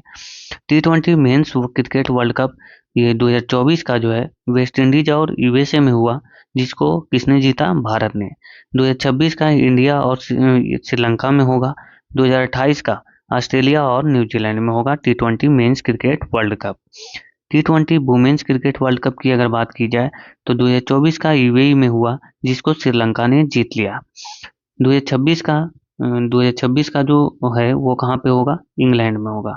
2026 का कहाँ पे होगा? इंग्लैंड में। मेंस का वनडे जो क्रिकेट वर्ल्ड कप है वो 2023 का हुआ इंडिया में, जिसको ऑस्ट्रेलिया ने जीता था। इंडिया यहाँ पे विजेता रहा था। 2027 का साउथ अफ्रीका, जिम्बाब्वे और नामीबिया में होगा। ठीक है दोस्तों, आगे बढ़ेंगे। कुछ और खेल प्रतियोगिता हैं उसको भी देख लेते हैं। जैसे कि विंटर ओलंपिक 2022 जो है वो अभी चाइना में हुआ था। 2026 का विंटर ओलंपिक इटली में होगा। कहाँ? मिलान और कोर्टिना शहर में। 2030 का विंटर ओलंपिक फ्रांस में होगा। 2034 का विंटर ओलंपिक यूएसए में होगा। कहाँ पे? यूटा राज्य के साल्ट लेक सिटी में। समर ओलंपिक जो है जिसको आप ग्रीष्मकालीन ओलंपिक बोलते हैं वो 2020 का टोक्यो में हुआ, जापान में। ठीक है, टोक्यो जापान में हुआ। और यहीं पे किसने? तो नीरज चोपड़ा ने गोल्ड मेडल जीता था। 2024 का जो समर ओलंपिक है वो पेरिस फ्रांस में हुआ अभी हाल ही में, हमने इसके बारे में भी देखा। 2028 का जो समर ओलंपिक है वो लॉस एंजल्स यूएसए में हुआ। यहाँ पे भारत का प्रदर्शन काफ़ी खराब रहा है और यहाँ पे भारत ने सिर्फ 6 मेडल ही जीते और एक ही सिल्वर मेडल आया और गोल्ड मेडल एक भी नहीं ला पाया था भारत। 5 ब्राउन मेडल आए थे। ठीक है, कॉमनवेल्थ गेम की बात करें तो 2022 का जो है वो बर्मिंघम यूके यानी यूनाइटेड किंगडम में होगा। 2026 का कॉमनवेल्थ गेम ग्लासगो में होगा, स्कॉटलैंड में। ठीक है, आगे बढ़ते हैं। अब अगला क्वेश्चन पे देखते हैं। वह 2024 में भारतीय जूनियर पुरुष हॉकी टीम के कोच किसे बनाया गया है? Who was appointed the coach of the Indian junior men's hockey team, है ना, Indian junior men's hockey team in the year 2024। तो ये बने हैं कौन? पीआर श्रीजेश। हमने बताया कि जो ओलंपिक हुआ वहाँ पे भारतीय हॉकी टीम ने ब्रॉन्ज मेडल जीता और पीआर श्रीजेश जो है वो हॉकी टीम से उस हॉकी टीम में शामिल थे और उसके बाद उन्होंने संन्यास ले लिया। ये देखेंगे भारतीय महिला क्रिकेट टीम के कोच कौन है? तो अमूल मजूमदार। कौन? अमोल मजूमदार। और अगर भारतीय पुरुष क्रिकेट टीम की बात की जाए तो गौतम गंभीर। भारतीय पुरुष क्रिकेट टीम के बॉलिंग कोच कौन है? तो मोनी मोरकल, साउथ अफ्रीका के। और भारतीय महिला हॉकी टीम के कोच हैं हरिंदर सिंह। भारतीय पुरुष हॉकी टीम के कोच हैं क्रेग फुलटन, साउथ अफ्रीका के। और भारतीय जूनियर पुरुष हॉकी टीम के कोच हैं पीआर श्रीजेश। हमने इसी अभी देखा क्वेश्चन में भी। भारतीय पुरुष बास्केटबॉल टीम के कोच है स्कॉट फ्लेमिंग जो कि यूएसए के हैं। भारतीय रग्बी टीम मेल और फीमेल दोनों के कोच है वैसाले सिरेवी, जो कि फिजी के हैं। भारतीय पुरुष फुटबॉल टीम के कोच है मनोले मार्कोज, जो कि स्पेन के हैं। ठीक है, तो ये चीजें कोच वाले जो है मैंने एक जगह पे रख दिया आपके सामने। ठीक है दोस्तों, अब अगला क्वेश्चन पे देखेंगे। हाल ही में पोर्ट ब्लेयर का नया नाम क्या रखा गया है? तो पोर्ट ब्लेयर का नया नाम है श्री विजयापुरम। क्या है? श्री विजयापुरम। ये इन सब के भी बारे में देखेंगे, आगे देख लेते हैं सारी चीजें। जैसे राष्ट्रपति भवन के दरबार हॉल का नाम रखा गया गणतंत्र मंडप, ये मोस्ट इंपॉर्टेंट है, आप इसको याद रखेंगे। और राष्ट्रपति भवन के ही अशोक हॉल का नाम रखा गया अशोक मंडप। तो इन दोनों को आप याद रखेंगे, मोस्ट इंपॉर्टेंट है। खेलो इंडिया महिला लीग का अस्मिता महिला लीग नाम रखा गया है। दोस्तों यहाँ पे वैसे तो अगर चेंज नाम की बात करें, बदले हुए नाम की, तो एक बहुत लंबी लिस्ट बनेगी, लेकिन जो इम्पोर्टेंट है, मोस्ट इम्पोर्टेंट, वही मैंने यहाँ पे लिया है। जैसे अहमदनगर जो कि महाराष्ट्र में है, उसका नाम बदल कर दिया गया है अहिल्या नगर, अहिल्याबाई होलकर नगर। राजपथ जो कि दिल्ली में है, उसका नाम कर्तव्य पथ कर दिया गया। मुगल गार्डन अमृत उद्यान कर दिया गया। रेल यूनिवर्सिटी का नया नाम गति शक्ति यूनिवर्सिटी। इतवारी स्टेशन जो कि महाराष्ट्र का है, उसका नाम सुभाष चंद्र बोस इतवारी स्टेशन कर दिया गया। बरसोवा समुद्री मार्ग जो कि मुंबई में है, उसको वीर दामोदर सावरकर कर दिया गया। हैरिस पार्क मोस्ट इम्पॉर्टेंट जो कि सिडनी ऑस्ट्रेलिया में है, इसको लिटिल इंडिया के नाम से इसका नाम परिवर्तित कर दिया गया है। औरंगाबाद का नाम छत्रपति संभाजी नगर कर दिया गया है। और होशंगाबाद का नाम नर्मदापुरम कर दिया गया है, जो कि मध्य प्रदेश में है। ठीक है, और भी देखिए, ये थोड़ी सी लिस्ट और है। अयोध्या एयरपोर्ट का नाम महर्षि वाल्मीकि एयरपोर्ट कर दिया गया है। मोगा एयरपोर्ट जो कि गोवा में है, उसका नाम मनोहर पारिकर एयरपोर्ट कर दिया गया है। चंडीगढ़ एयरपोर्ट का नया नाम जो है शहीद भगत सिंह है। और सुभाष चंद्र बोस एयरपोर्ट का नया नाम कोलकाता है। बाबा साहेब अम्बेडकर एयरपोर्ट का नाम नागपुर कर दिया गया है। और सॉरी, उल्टा बोल रहा हूँ, ये जो नागपुर जो है उसको बाबा साहेब अम्बेडकर एयरपोर्ट कर दिया गया है। बेंगलुरु का कैंपागोड़ा एयरपोर्ट है ना, जो कैंपागोड़ा एयरपोर्ट है, उसका नया नाम बेंगलुरु है। चौधरी चरण सिंह एयरपोर्ट लखनऊ को। और पुराना संसद भवन का नया नाम जो है संविधान सदन कर दिया गया है। किबुथी सैन्य शिविर जो अरुणाचल प्रदेश में है, उसका नाम बिपिन रावत मिलिट्री गैरिसन है, जो कि हमारे पहले जो चीफ ऑफ डिफेंस स्टाफ थे, सीओडी, वो थे बिपिन रावत। बिहार मखाना का नया नाम मिथिला मखाना कर दिया गया है। और जो मोटे अनाज हैं, मोटे अनाज का नया नाम श्री अन्न कर दिया गया। ठीक है, तो ये मोस्ट इंपॉर्टेंट जो थे वो मैंने यहाँ पे ले लिए हैं। आगे बढ़ेंगे, अगला क्वेश्चन देखेंगे। ऑस्ट्रेलियन ओपन 2024 का पुरुष एकल का खिताब किसने जीता? Who own the men single title of Australian open 2024? तो ये जीते हैं जेनिक सीनर ने। किसने जीता? जेनिक सीनर। आगे देख लेते हैं, एक लिस्ट है छोटी सी, जैसे कि 4 जो ओपन होते हैं टेनिस ओपन, वो देख लेते हैं। तो सबसे पहले ऑस्ट्रेलियन ओपन पुरुष एकल का खिताब जीता जेनिक सीनर, जो कि इटली के हैं। और यहाँ पे डेनियल मेदवेदेव को हराया था, जो कि रूस के हैं। महिला एकल की बात करें, महिला एकल मतलब फीमेल सिंगल का, तो आर्यना साबालेंका ने जीता, जो कि बेलारूस की हैं। और झेंग किनविन जो कि चाइना के हैं, उनको हराया था। पुरुष एकल मोस्ट इंपॉर्टेंट है, क्योंकि यहाँ पे एक भारतीय हैं रोहन बोपन्ना और मैथ्यू एबडन, इन्होंने मिलकर ऑस्ट्रेलियन ओपन का पुरुष एकल का खिताब जीता। अगर फ्रेंच ओपन की बात किया जाए, तो महिला एकल का इगा स्विएटेक ने जीता है, जो कि पोलैंड के हैं। और पुरुष एकल का खिताब कार्लोस अल्खराज ने जीता है। महिला एकल के खिताब अगर विंबलडन की बात किया जाए, विंबलडन, तो बारबोरा क्रेजिकेवा ने जीता है। और पुरुष एकल का खिताब कार्लोस अल्खराज ने जीता है, जो कि स्पेन के हैं। यूएस ओपन की बात करें, तो पुरुष एकल के खिताब जेनिक सिनर और महिला एकल के खिताब आरेना सवालेंका। मतलब कि यूएस ओपन और ऑस्ट्रेलियन ओपन, जिन्होंने पुरुष एकल का खिताब जीता, उन्होंने यहाँ पे भी पुरुष एकल का खिताब जीता। और महिला एकल का खिताब भी वही व्यक्ति जीते जो कि यहाँ पे जीते, दोनों में सेम है। आगे बढ़ेंगे और अब देखते हैं क्या, एक सेकेंड, ग्रैंड प्रिक्स है ना, ऑस्ट्रेलियन ग्रैंड प्रिक्स 2024 किसने जीती? Who won the Australian grand prix 2024? तो ये जीते हैं कार्लोस सेंज ने। कार्लोस सेंज, ठीक है दोस्तों, एक सेकेंड, कार्लोस सेंज, ये आप याद रखेंगे। आगे बढ़ते हैं और इनके बारे में एक बार देख लेते हैं। ये देखिए, छोटी सी लिस्ट है। ऑस्ट्रेलियन ग्रैंड प्रिक्स का जो है वो जीते कार्लोस सेंज, जो कि फेरारी गाड़ी चलाते हैं। ये याद रखना है, कौन सा गाड़ी चलाते हैं, यही पूछ लिया जाता है कभी कभार। जैसे कि यहाँ पे देखेंगे Japanese grand prix, Saudi Arabia grand prix, Bahrain grand prix, Chinese grand prix, Canadian grand prix, Spanish grand prix और इमिलिया रोमांगा ग्रैंड प्रिक्स जो है ये मैक्स वर्स्टेपन ने जीता है, जो कि रेड बुल के क्या है ड्राइवर हैं। मियामी ग्रैंड प्रिक्स जो है ये लैंडो नॉरिस ने जीता है, जो कि मैकलैरेन के ड्राइवर हैं। और मोनाको ग्रैंड प्रिक्स जो कि चार्ल्स लेक्रेक ने जीते हैं और ये फेरारी के ड्राइवर हैं। British grand prix leaves Hamilton ने जीता है, मर्सिडीज के ये ड्राइवर हैं। और हंगेरियन ग्रैंड प्रिक्स ऑस्कर पिएस्ट्रे ने जीता है और ये मैकलैरेन के ड्राइवर हैं। इसी तरह से बल्गेरियन ग्रैंड प्रिक्स जीता है लीव्स हैमिल्टन ने और formula one Italian grand prix जीता है चार्ल्स लेक्रेक ने।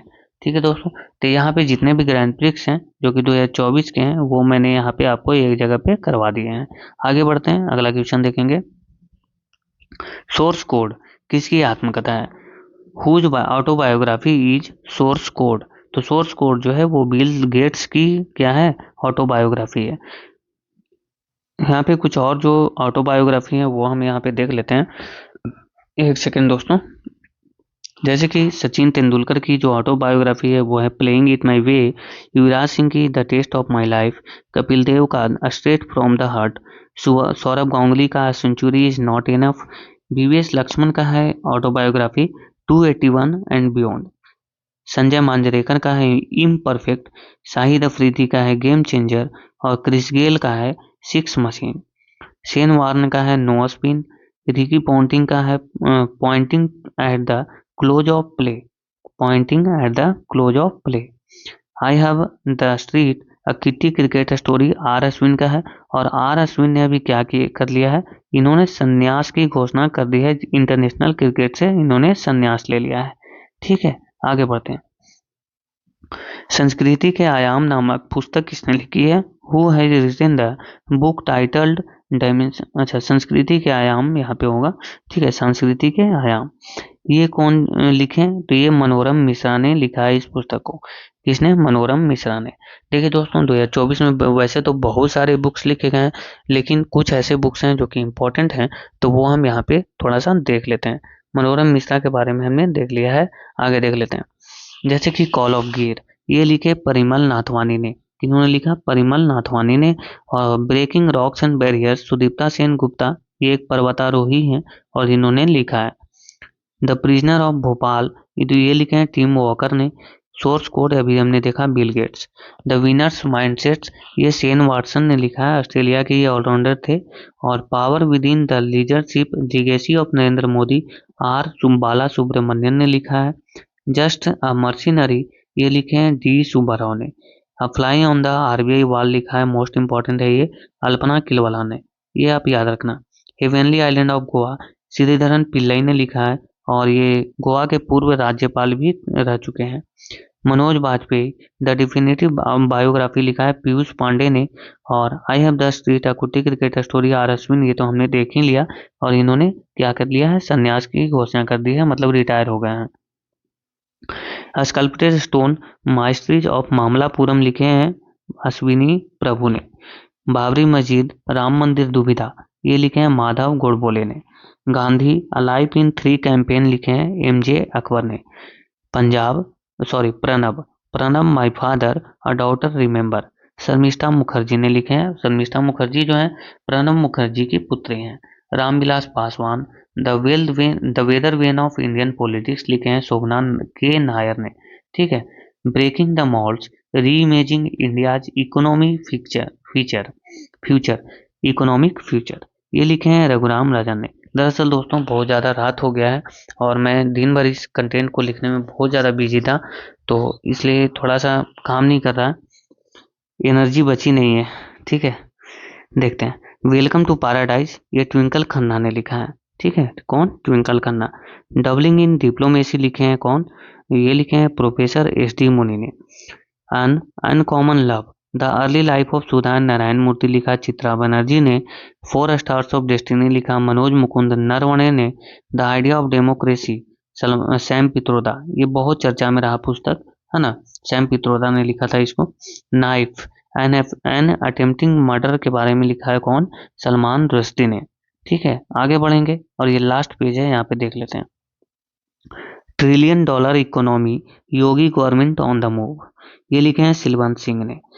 एक समंदर मेरे अंदर, ये संजीव जोशी ने लिखा है। Fertilising the future, Mansukh Mandaviya ने लिखा। Basic structure and Republic, Sreedharan Pillai ने लिखा है। श्रीधरन पिल्लाई। संस्कृति के आयाम, मनोरम मिश्रा, ये तो हमने देख लिया क्वेश्चन में। कन्वर्सेशन विद औरंगजेब, ये लिखे हैं चारू निवेदिता ने। द कॉन्स्पिरेसी लिखा है गोताबिया राजपक्षे ने, श्रीलंका के हैं ये। ठीक है, आगे चलते हैं। अगला क्वेश्चन है, अंतर्राष्ट्रीय बुकर पुरस्कार किसने जीता है? तो अंतर्राष्ट्रीय बुकर पुरस्कार जीता है जेनी एफनबेक ने। हमने इसके बारे में भी देखा है ना, कायरोस बुक के लिए। कौन सा बुक? कायरोस बुक के लिए, और जिसके ट्रांसलेटर कौन थे? तो माइकल हॉफमैन। आगे बढ़ेंगे। अच्छा, यहाँ पे भी दिया हुआ है, देख लीजिए। कायरोस बुक के लिए जीते, जो कि जर्मनी के हैं ये, और ट्रांसलेटर थे माइकल हॉफमैन।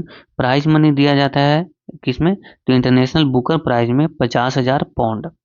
जो 2023 का जो था इंटरनेशनल बुकर अवार्ड, वो जीते थे जॉर्जी गोस्पदिनोव ने द टाइम शेल्टर के लिए। टाइम शेल्टर बुक का नाम था। अब हम यहाँ पे देख लेते हैं इंडियन के बारे में, कौन कौन से इंडियन हैं जिन्होंने इंटरनेशनल बुकर अवार्ड जीता है। तो सबसे पहले BS Naipal, in a free state इनकी पुस्तक है, और 1971 में इन्होंने जीता था। सलमान रुश्दी की पुस्तक मिडनाइट चिल्ड्रन 1981 में जीते थे इन्होंने। अरुंधति राय 1997 में the God of small things के लिए जीता था।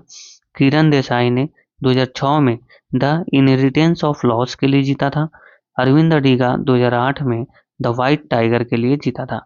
ये बुक का नाम आपको याद रखना है, यहाँ पे आपको ये भी हो रहा है कि बुक का भी नाम याद हो रहा है साथ साथ। Geetanjali Shree the tomb of sand के लिए 2022 में जीता था इंटरनेशनल बुकर अवार्ड। ठीक है, तो यहाँ पे जो भी इंडियंस थे वो मैंने यहाँ पे एक जगह लिख दिए हैं। आगे बढ़ते हैं दोस्तों। हॉकी, हाल ही में हॉकी इंडिया लीग 2024-25 का आयोजन कहाँ पे हुआ? Recently hockey India league 2024 to 25 was organised. ये कहाँ पे हुआ? तो इसका आयोजन राउरकेला में हुआ है, और यहाँ पे महिला जो फीमेल वाला जो हॉकी है उसको भी शामिल किया गया, और उसका आयोजन रांची में हुआ है। ठीक है, आगे चलते हैं और देख लेते हैं इसके बारे में। तो ये देखेंगे, मेल वाला जो है वो राउरकेला में हुआ। राउरकेला कहाँ पे है? तो उड़ीसा में राउरकेला। फीमेल वाला जो है वो रांची में हुआ, और पहली बार इसको शामिल किया गया। इसी तरह से देखते हैं, जो 10वां junior men's hockey Asia cup है 2024 का, ये हुआ मस्कट में, और इसको ये भारत ने जीता है पाकिस्तान को हराकर। 9वां जो junior women's hockey Asia cup 2024 था, ये मेंस वाला है, ये वुमेन्स वाला है। ये 2024 में हुआ, ये भी मस्कट में ही हुआ, और इसको भी इंडिया ने ही जीता है चाइना को हरा के। FIH है ना, इंटरनेशनल हॉकी जो है, men's player of the year के लिए चुना गया है हरमनप्रीत सिंह को। हरमनप्रीत सिंह को mains goalkeeper of the year के लिए PR सीरीजेस को चुना गया है ना, जो कि जूनियर हॉकी टीम के क्या है, अब कोच हैं, और इन्होंने हॉकी से संन्यास ले लिया है। आगे बढ़ेंगे। अब हम आ गए हैं टाटा IPL पे। टाटा IPL 2024 का खिताब किसने जीता है? तो ये तो सबको पता है कि IPL का खिताब इस बार KKR ने जीता था। किसने? KKR ने। देख लेते हैं IPL के बारे में सारी चीजें। ये देखेंगे, IPL 2024 का खिताब KKR ने हैदराबाद को 8 विकेट से हराकर जीत लिया है। KKR का ये तीसरा IPL ट्रॉफी है। एक बार इसने 2012 में जीता, एक बार 2014 में, और अभी 2024 में। सबसे अधिक बार IPL ट्रॉफी कौन जीती है? तो CSK और मुंबई दोनों ने 5-5 बार जीते हैं। पहला संस्करण जो है IPL का 2008 में हुआ था, और इसको राजस्थान रॉयल्स ने जीता था चेन्नई सुपर किंग्स को हराकर। 17वां संस्करण 2024 में हुआ, और ऑर्गेनाइजर है इसका BCCI, है ना, जिसकी स्थापना कब होती है दोस्तों? 1928 में। 1928 में होती है BCCI की स्थापना। अभी इसके अध्यक्ष हैं कौन? रोजर बिन्नी। ऑरेंज कप कौन जीते 2024 IPL में? विराट कोहली, इन्होंने 741 रन बनाए थे। पर्पल कैप जीता हर्षल पटेल ने, 24 विकेट लिए थे इन्होंने। आगे देखेंगे, प्लेयर ऑफ द मैच जो है फाइनल में रहे मिचेल स्टार्क, और मोस्ट वैल्यूएबल प्लेयर रहे सुनील नरेन। इन्होंने 488 रन भी बनाए और 17 विकेट भी लिए। ये पहले प्लेयर हैं जिन्होंने IPL में 3 बार मोस्ट वैल्यूएबल प्लेयर का खिताब जीता है। इमर्जिंग प्लेयर रहे Nitish Kumar Reddy. Nitish Kumar Reddy fair play award का खिताब मिला सनराइजर्स हैदराबाद को। बेस्ट कैच का अवार्ड मिला है रमनदीप सिंह को। और super sixes of the season का खिताब मिला अभिषेक शर्मा को, जिन्होंने 42 छक्के लगाए थे। सर्वाधिक रन का रिकॉर्ड रहा हैदराबाद के नाम, जिन्होंने 287 रन लगाए और आरसीबी के खिलाफ लगाए। और इसी मैच में आरसीबी ने भी खूब रन बनाया और टोटल जो रन बन गया वो 549 रन बन गया दोनों टीम के मिला करके। ठीक है। सर्वाधिक रन चेज का रिकॉर्ड रहा पंजाब के नाम, जिसने 262 रन का रन चेज कर दिया केकेआर के खिलाफ। एक सीजन में सर्वाधिक शतक का भी रिकॉर्ड इसी सीजन में रहा, 14 शतक लगे 2024 में। ठीक है, आगे बढ़ते हैं, अगला क्वेश्चन देखेंगे। किस भारतीय फिल्म को कांस फिल्म महोत्सव में फीचर फिल्म के लिए ग्रैंड प्रिक्स अवार्ड मिला?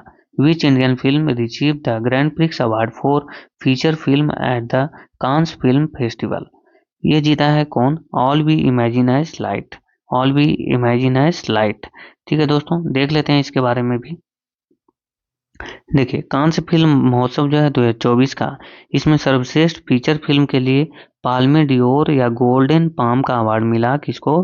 तो इनोरा फिल्म के लिए, इनोरा फिल्म को मिला है यूएसए, ये फिल्म थी यूएसए की। सर्वश्रेष्ठ फीचर फिल्म के लिए ग्रैंड प्रिक्स अवार्ड मिला है All We Imagine as Light, ये तो हमने देखा है। फीचर फिल्म के लिए सर्वश्रेष्ठ अभिनेत्री का अवार्ड मिला है एमिलिया पैरेज, ये फिल्म का नाम है, इसके लिए सेलेना गोमेज को, जो कि यूएसए की हैं। फीचर फिल्म के लिए सर्वश्रेष्ठ अभिनेता का पुरस्कार मिला काइंड्स फॉर काइंडनेस फिल्म के लिए जेसी पिलेमेंस को। ठीक है, जेसी पिलेमेंस को, ये भी यूएसए के ही हैं। फीचर फिल्म के लिए सर्वश्रेष्ठ निर्देशक का पुरस्कार मिला ग्रैंड टूर फिल्म के लिए मिगुएल गोम्स को, जो कि पुर्तगाल के हैं। ठीक है, तो ये रहा कांस फिल्म फेस्टिवल। आगे बढ़ते हैं, इसका बताएंगे। मई 2024 में कहाँ पे एआई सुरक्षा शिखर सम्मेलन आयोजित किया गया? एआई का मतलब है artificial intelligence. Where was the AI security summit held in May 2024? तो ये हुआ था कहाँ पे? दक्षिण कोरिया में। कहाँ पे दोस्तों? दक्षिण कोरिया में, है ना। आगे बढ़ते हैं, ये देखेंगे आर्टिफिशियल इंटेलिजेंस के बारे में। भारत का पहला एआई स्कूल जो है, यानी आर्टिफिशियल एआई में जब भी बोलूं तो इसका मतलब आप समझ जाना कि आर्टिफिशियल इंटेलिजेंस में बोल रहा हूं। तो ये बना है भारत का पहला एआई स्कूल जो है तिरुवनंतपुरम में, और इसका नाम है शांतिगिरी विद्या भवन। भारत में विश्व के पहले एआई संचालित एंटी ड्रोन सिस्टम किस नाम से लॉन्च किया गया? तो इंद्रजाल।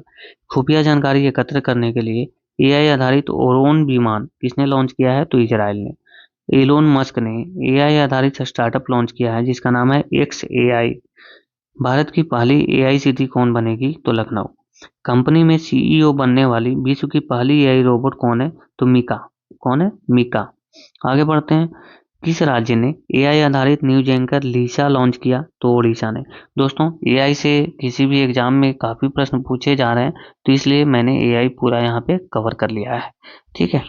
मध्य प्रदेश ने जस्ट आस्क नाम से एआई चैटबॉट लॉन्च किया है।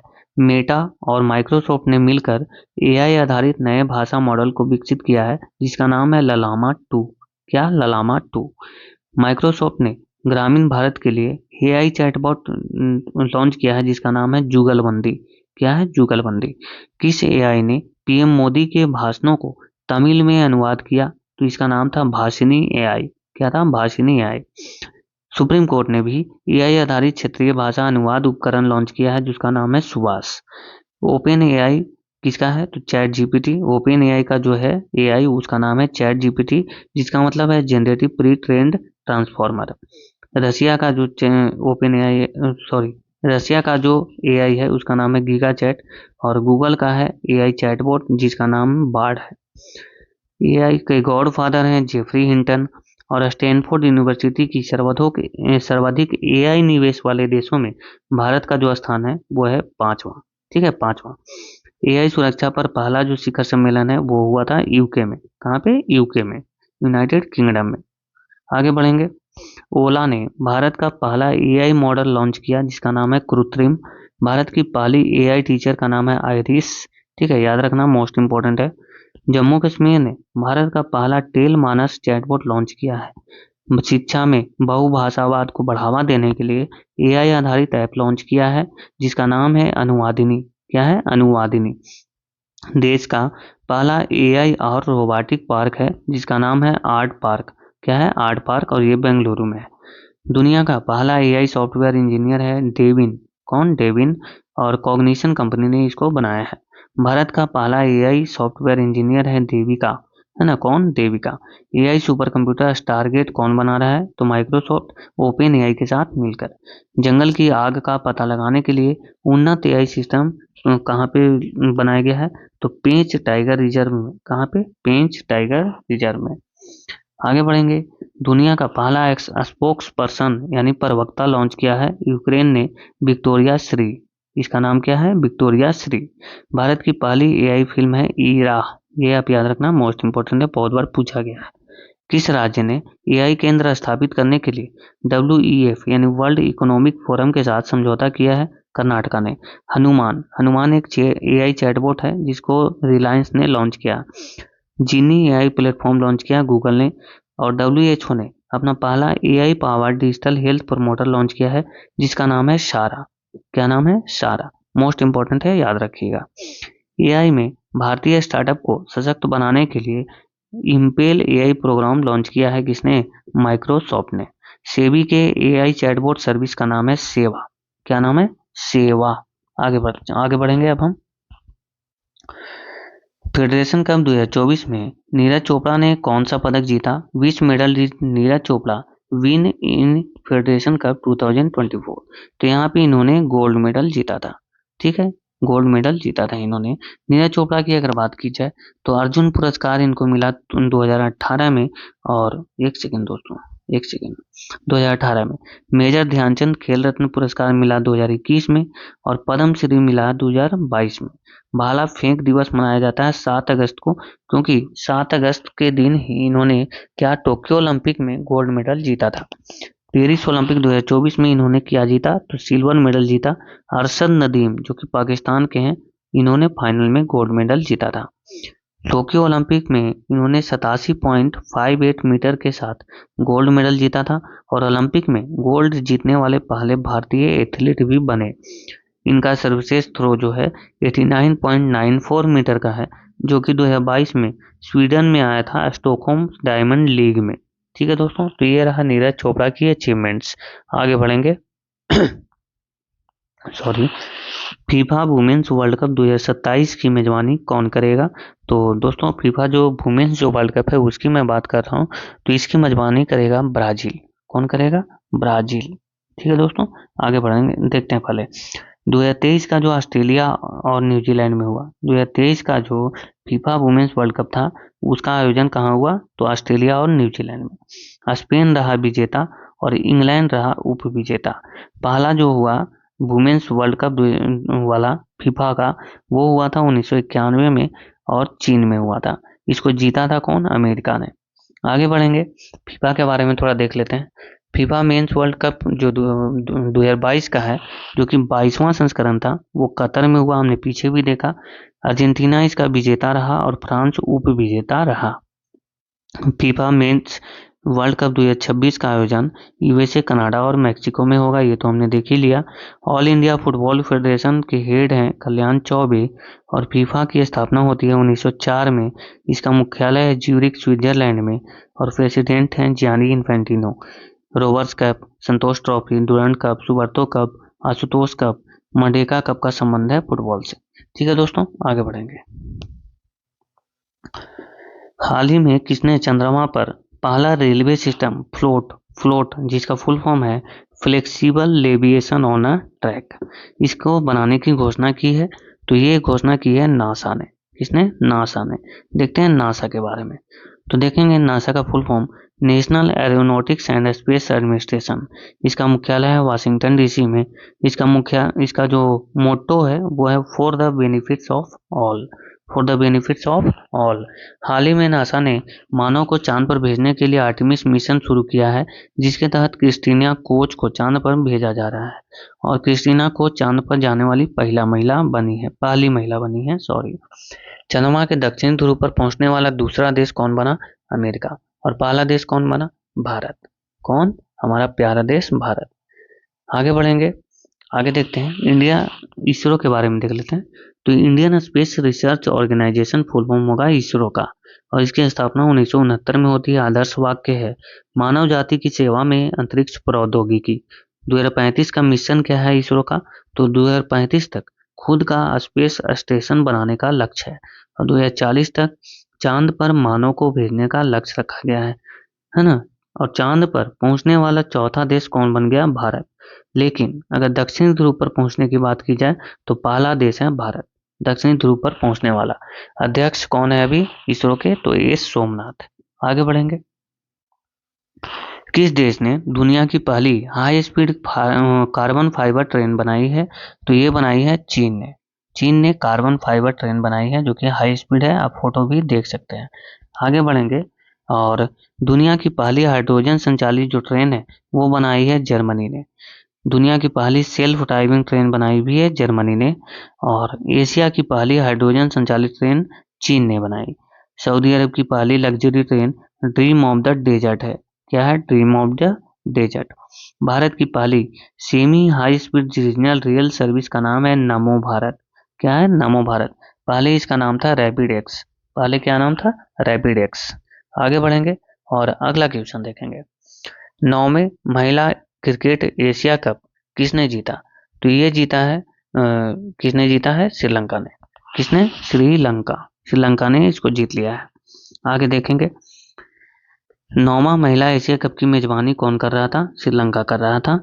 इस खिताब को श्रीलंका ने जीत लिया है। भारतीय महिला क्रिकेट टीम उप विजेता रही इसमें। और वर्ष 2024 में आईसीसी की वार्षिक सम्मेलन श्रीलंका में हुई, और राजधानी है श्रीलंका का कोलंबो, जिसका नया नाम है श्री जयवर्धनेपुरा कोट्टा। राष्ट्रपति हैं रानिल विक्रमसिंघे। प्रधानमंत्री कौन है? तो दिनेश गुणवधरन। और मुद्रा है श्रीलंकाई रुपया। ठीक है, आगे बढ़ेंगे दोस्तों। मोटो जीपी इंडिया ने अपना ब्रांड एम्बेसडर किसे बनाया है? तो मोटो जीपी इंडिया ने अपना ब्रांड एम्बेसडर शिखर धवन को बनाया है। किसको? शिखर धवन। और ये भी प्रश्न पूछा गया था आरपीएफ एसआई में। ठीक है, तो इस तरह के प्रश्न पूछे जाते हैं, इसलिए मैंने इसको ले लिया है।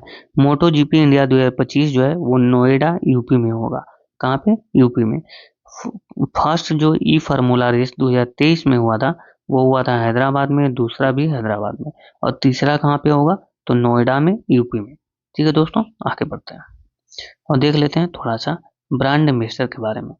चुनाव आयोग ने नेशनल आइकन बनाया सचिन तेंदुलकर को, जो कि लोकसभा का जो चुनाव हुआ था उसके लिए। और मोटो जीपी ने शिखर धवन को अपना ब्रांड एम्बेसडर बनाया। सेवलॉन इंडिया ने दुनिया का पहला हैंड असेंबल बनाया है ना सचिन तेंदुलकर को, hand ambassador, sorry ambassador. Infosys ने ईगा स्वेटिक जो कि पोलैंड के खिलाड़ी हैं, और राफेल नडाल जो कि स्पेन के खिलाड़ी हैं, उनको अपना ब्रांड एम्बेसडर बनाया है। बीपीसीएल यानी कि भारत पेट्रोलियम कॉर्पोरेशन लिमिटेड ने राहुल द्रविड़ को ब्रांड एम्बेसडर बनाया। त्रिपुरा पर्यटन ने बंधन बैंक को बनाया, सॉरी त्रिपुरा पर्यटन और बंधन बैंक ने सौरभ गांगुली को बनाया। यहाँ पे क्या है कि मेरा जो एनर्जी है वो बहुत ज़्यादा डाउन हो चुका है, मैं बोल नहीं पा रहा हूँ। ठीक है, देखते हैं थोड़ा सा और है। स्वराज ट्रैक्टर और एसबीआई, इसके जो ब्रांड एम्बेसडर हैं एमएस धोनी है। गल्फ ऑयल इंडिया के ब्रांड एम्बेसडर हैं स्मृति मंधाना। और यूनिसेफ इंडिया की बात कर रहा हूँ, इसके जो ब्रांड एम्बेसडर हैं वो हैं करीना कपूर। ठीक है, अगर चाइल्ड वाला बात की जाए, यूनिसेफ जो चिल्ड्रेन वाला होता है उसके ब्रांड एम्बेसडर कौन है? तो आयुष्मान खुराना।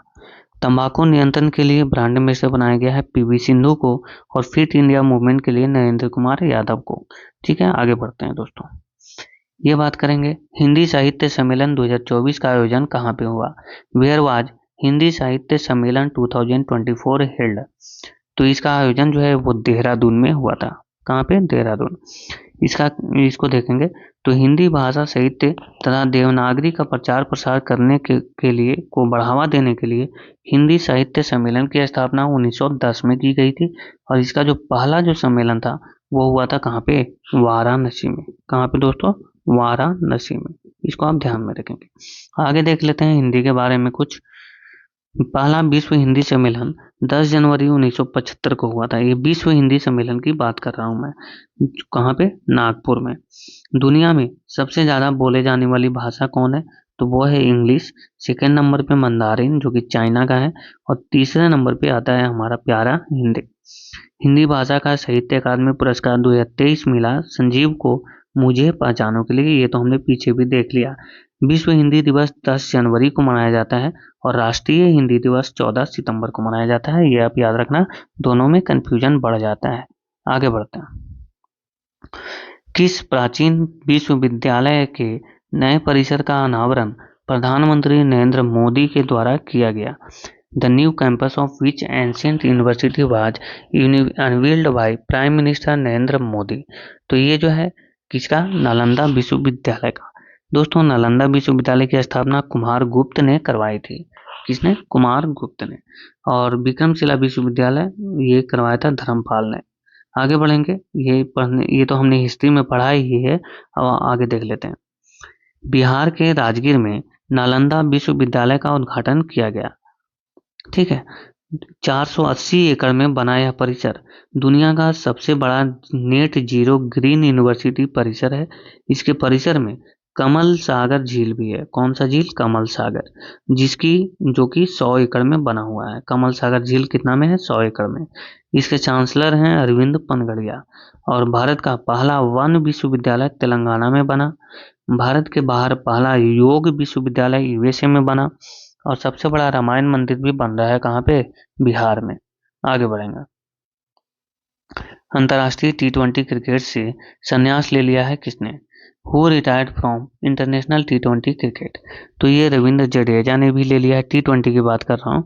रोहित शर्मा ने और विराट कोहली ने भी। वैसे तो केदार यादव, दिनेश कार्तिक, है ना, केदार, एक सेकेंड दोस्तों, केदार यादव, दिनेश कार्तिक और अभी आर अश्विन ने भी ले लिया है। किसने? आर अश्विन ने। ठीक है दोस्तों, आगे बढ़ते हैं। चर्चा में रहे बदावन बंदरगाह का निर्माण जो है वो कहाँ किया जा रहा है? Where is the much talked about Vadhavan port being constructed? ये है कहाँ पे? महाराष्ट्र में। बदावन पोर्ट कहाँ पे बनाया जा रहा है? महाराष्ट्र में। दोस्तों, कुछ ऐसे पोर्ट हैं जो कि 2024 में काफी चर्चा में रहे हैं, तो देख लेते हैं कौन कौन से पोर्ट हैं। तो एक कांडला पोर्ट है जो कि गुजरात में है। कहाँ पे? ये देखना है। कांडला पोर्ट जो है वो गुजरात में है। हजीरा पोर्ट भी गुजरात में है। मुंड्रा पोर्ट भी गुजरात में। ये तीनों गुजरात के हैं। गोपालपुर पोर्ट उड़ीसा और धर्मा पोर्ट उड़ीसा, ये भी दोनों आप याद रखेंगे। विजिंगम पोर्ट केरला में है, काफी चर्चा में रहा। चाबहार पोर्ट भी ईरान में है। ग्वादर पोर्ट पाकिस्तान में है और इसको चाइना ने बनाया है। हारफा पोर्ट इजराइल में है ना। हारफा आप याद रखेंगे। ये सब चर्चा वाले हैं क्योंकि इसमें से बहुत सारे ऐसे पोर्ट्स हैं जिसको इंडिया के द्वारा भी बनाया गया है। दक्कम पोर्ट जो है ओमान में है और जवाहरलाल नेहरू पोर्ट मुंबई में है। ठीक है, आगे बढ़ेंगे। ये पोर्ट के बारे में देख लिया थोड़ा सा। हाल ही में उड़ीसा के मुख्यमंत्री कौन बने हैं? अच्छा, यहाँ पे थोड़ा सा मिसप्रिंट है। कौन, ये कौन लिखा हुआ है। ठीक है, कौन। तो who has recently became the chief minister of Orissa? तो ये बने हैं मोहन चरण मांझी। चंद्रबाबू नायडू जो है वो कहाँ के बने? पेमा खांडू। सब हम देख लेते हैं एक बार। पेमा खांडू के बारे में नहीं देखना, जो नए बने हैं वो बस देखेंगे। जैसे आंध्र प्रदेश के चंद्रबाबू नायडू बने, उड़ीसा के मोहन चरण मांझी, अरुणाचल प्रदेश के पेमा खांडू, अच्छा आ ही गया, मध्य प्रदेश के मोहन यादव बने हैं और राजस्थान के भजनलाल शर्मा बने हैं। सिक्किम के जो नए मुख्यमंत्री हैं प्रेम सिंह तमांग हैं और झारखंड के हेमंत सोरेन हैं।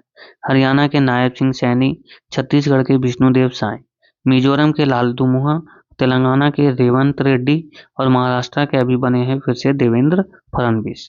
तो ये जो कि नए वाले हैं वो मैंने करवाए हैं क्योंकि मुझे सारे अगर करवाते तो बहुत टाइम लगता। और भी देखेंगे। चलिए अगला क्वेश्चन। मुख्यमंत्री मैया सम्मान योजना किस राज्य में चलाया जा रहा है? In which state is the chief minister Maiya Samman योजना बीइंग रन? तो ये चलाया जा रहा है कहाँ पे? झारखंड में। ठीक है, कुछ योजना जो है 2024 के वो देख लेते हैं एक बार। जैसे श्रमिक बसेरा योजना गुजरात में, विधवा पुनर्विवाह योजना झारखंड में चलाया जा रहा है। शुभ यात्रा योजना केरल में चलाया जा रहा है। एक पंचायत एक खेल का मैदान योजना केरल में चलाया जा रहा है। अम्मा और बहिनी योजना असम में चलाया जा रहा है। मुख्यमंत्री कन्या सुमंगला योजना उत्तर प्रदेश में चलाया जा रहा है। ग्रामीण मित्र योजना गोवा में चलाई जा रही है और लाडली लक्ष्मी योजना और लाडली बहना योजना ये दोनों मध्य प्रदेश में चलाए जा रहे हैं। मुख्यमंत्री सशक्त बहना उत्सव योजना उत्तराखंड में चलाया जा रहा है और आसरा पेंशन योजना तेलंगाना में चलाया जा रहा है। मुख्यमंत्री सम्मान निधि योजना राजस्थान में। ये मुख्यमंत्री सम्मान निधि योजना है दोस्तों। प्रधानमंत्री सम्मान निधि योजना वो अलग है, उसमें किसानों को सालाना 6,000 रुपये दी जाती है ना, वो अलग है, ये अलग है। ठीक है, आगे बढ़ते हैं।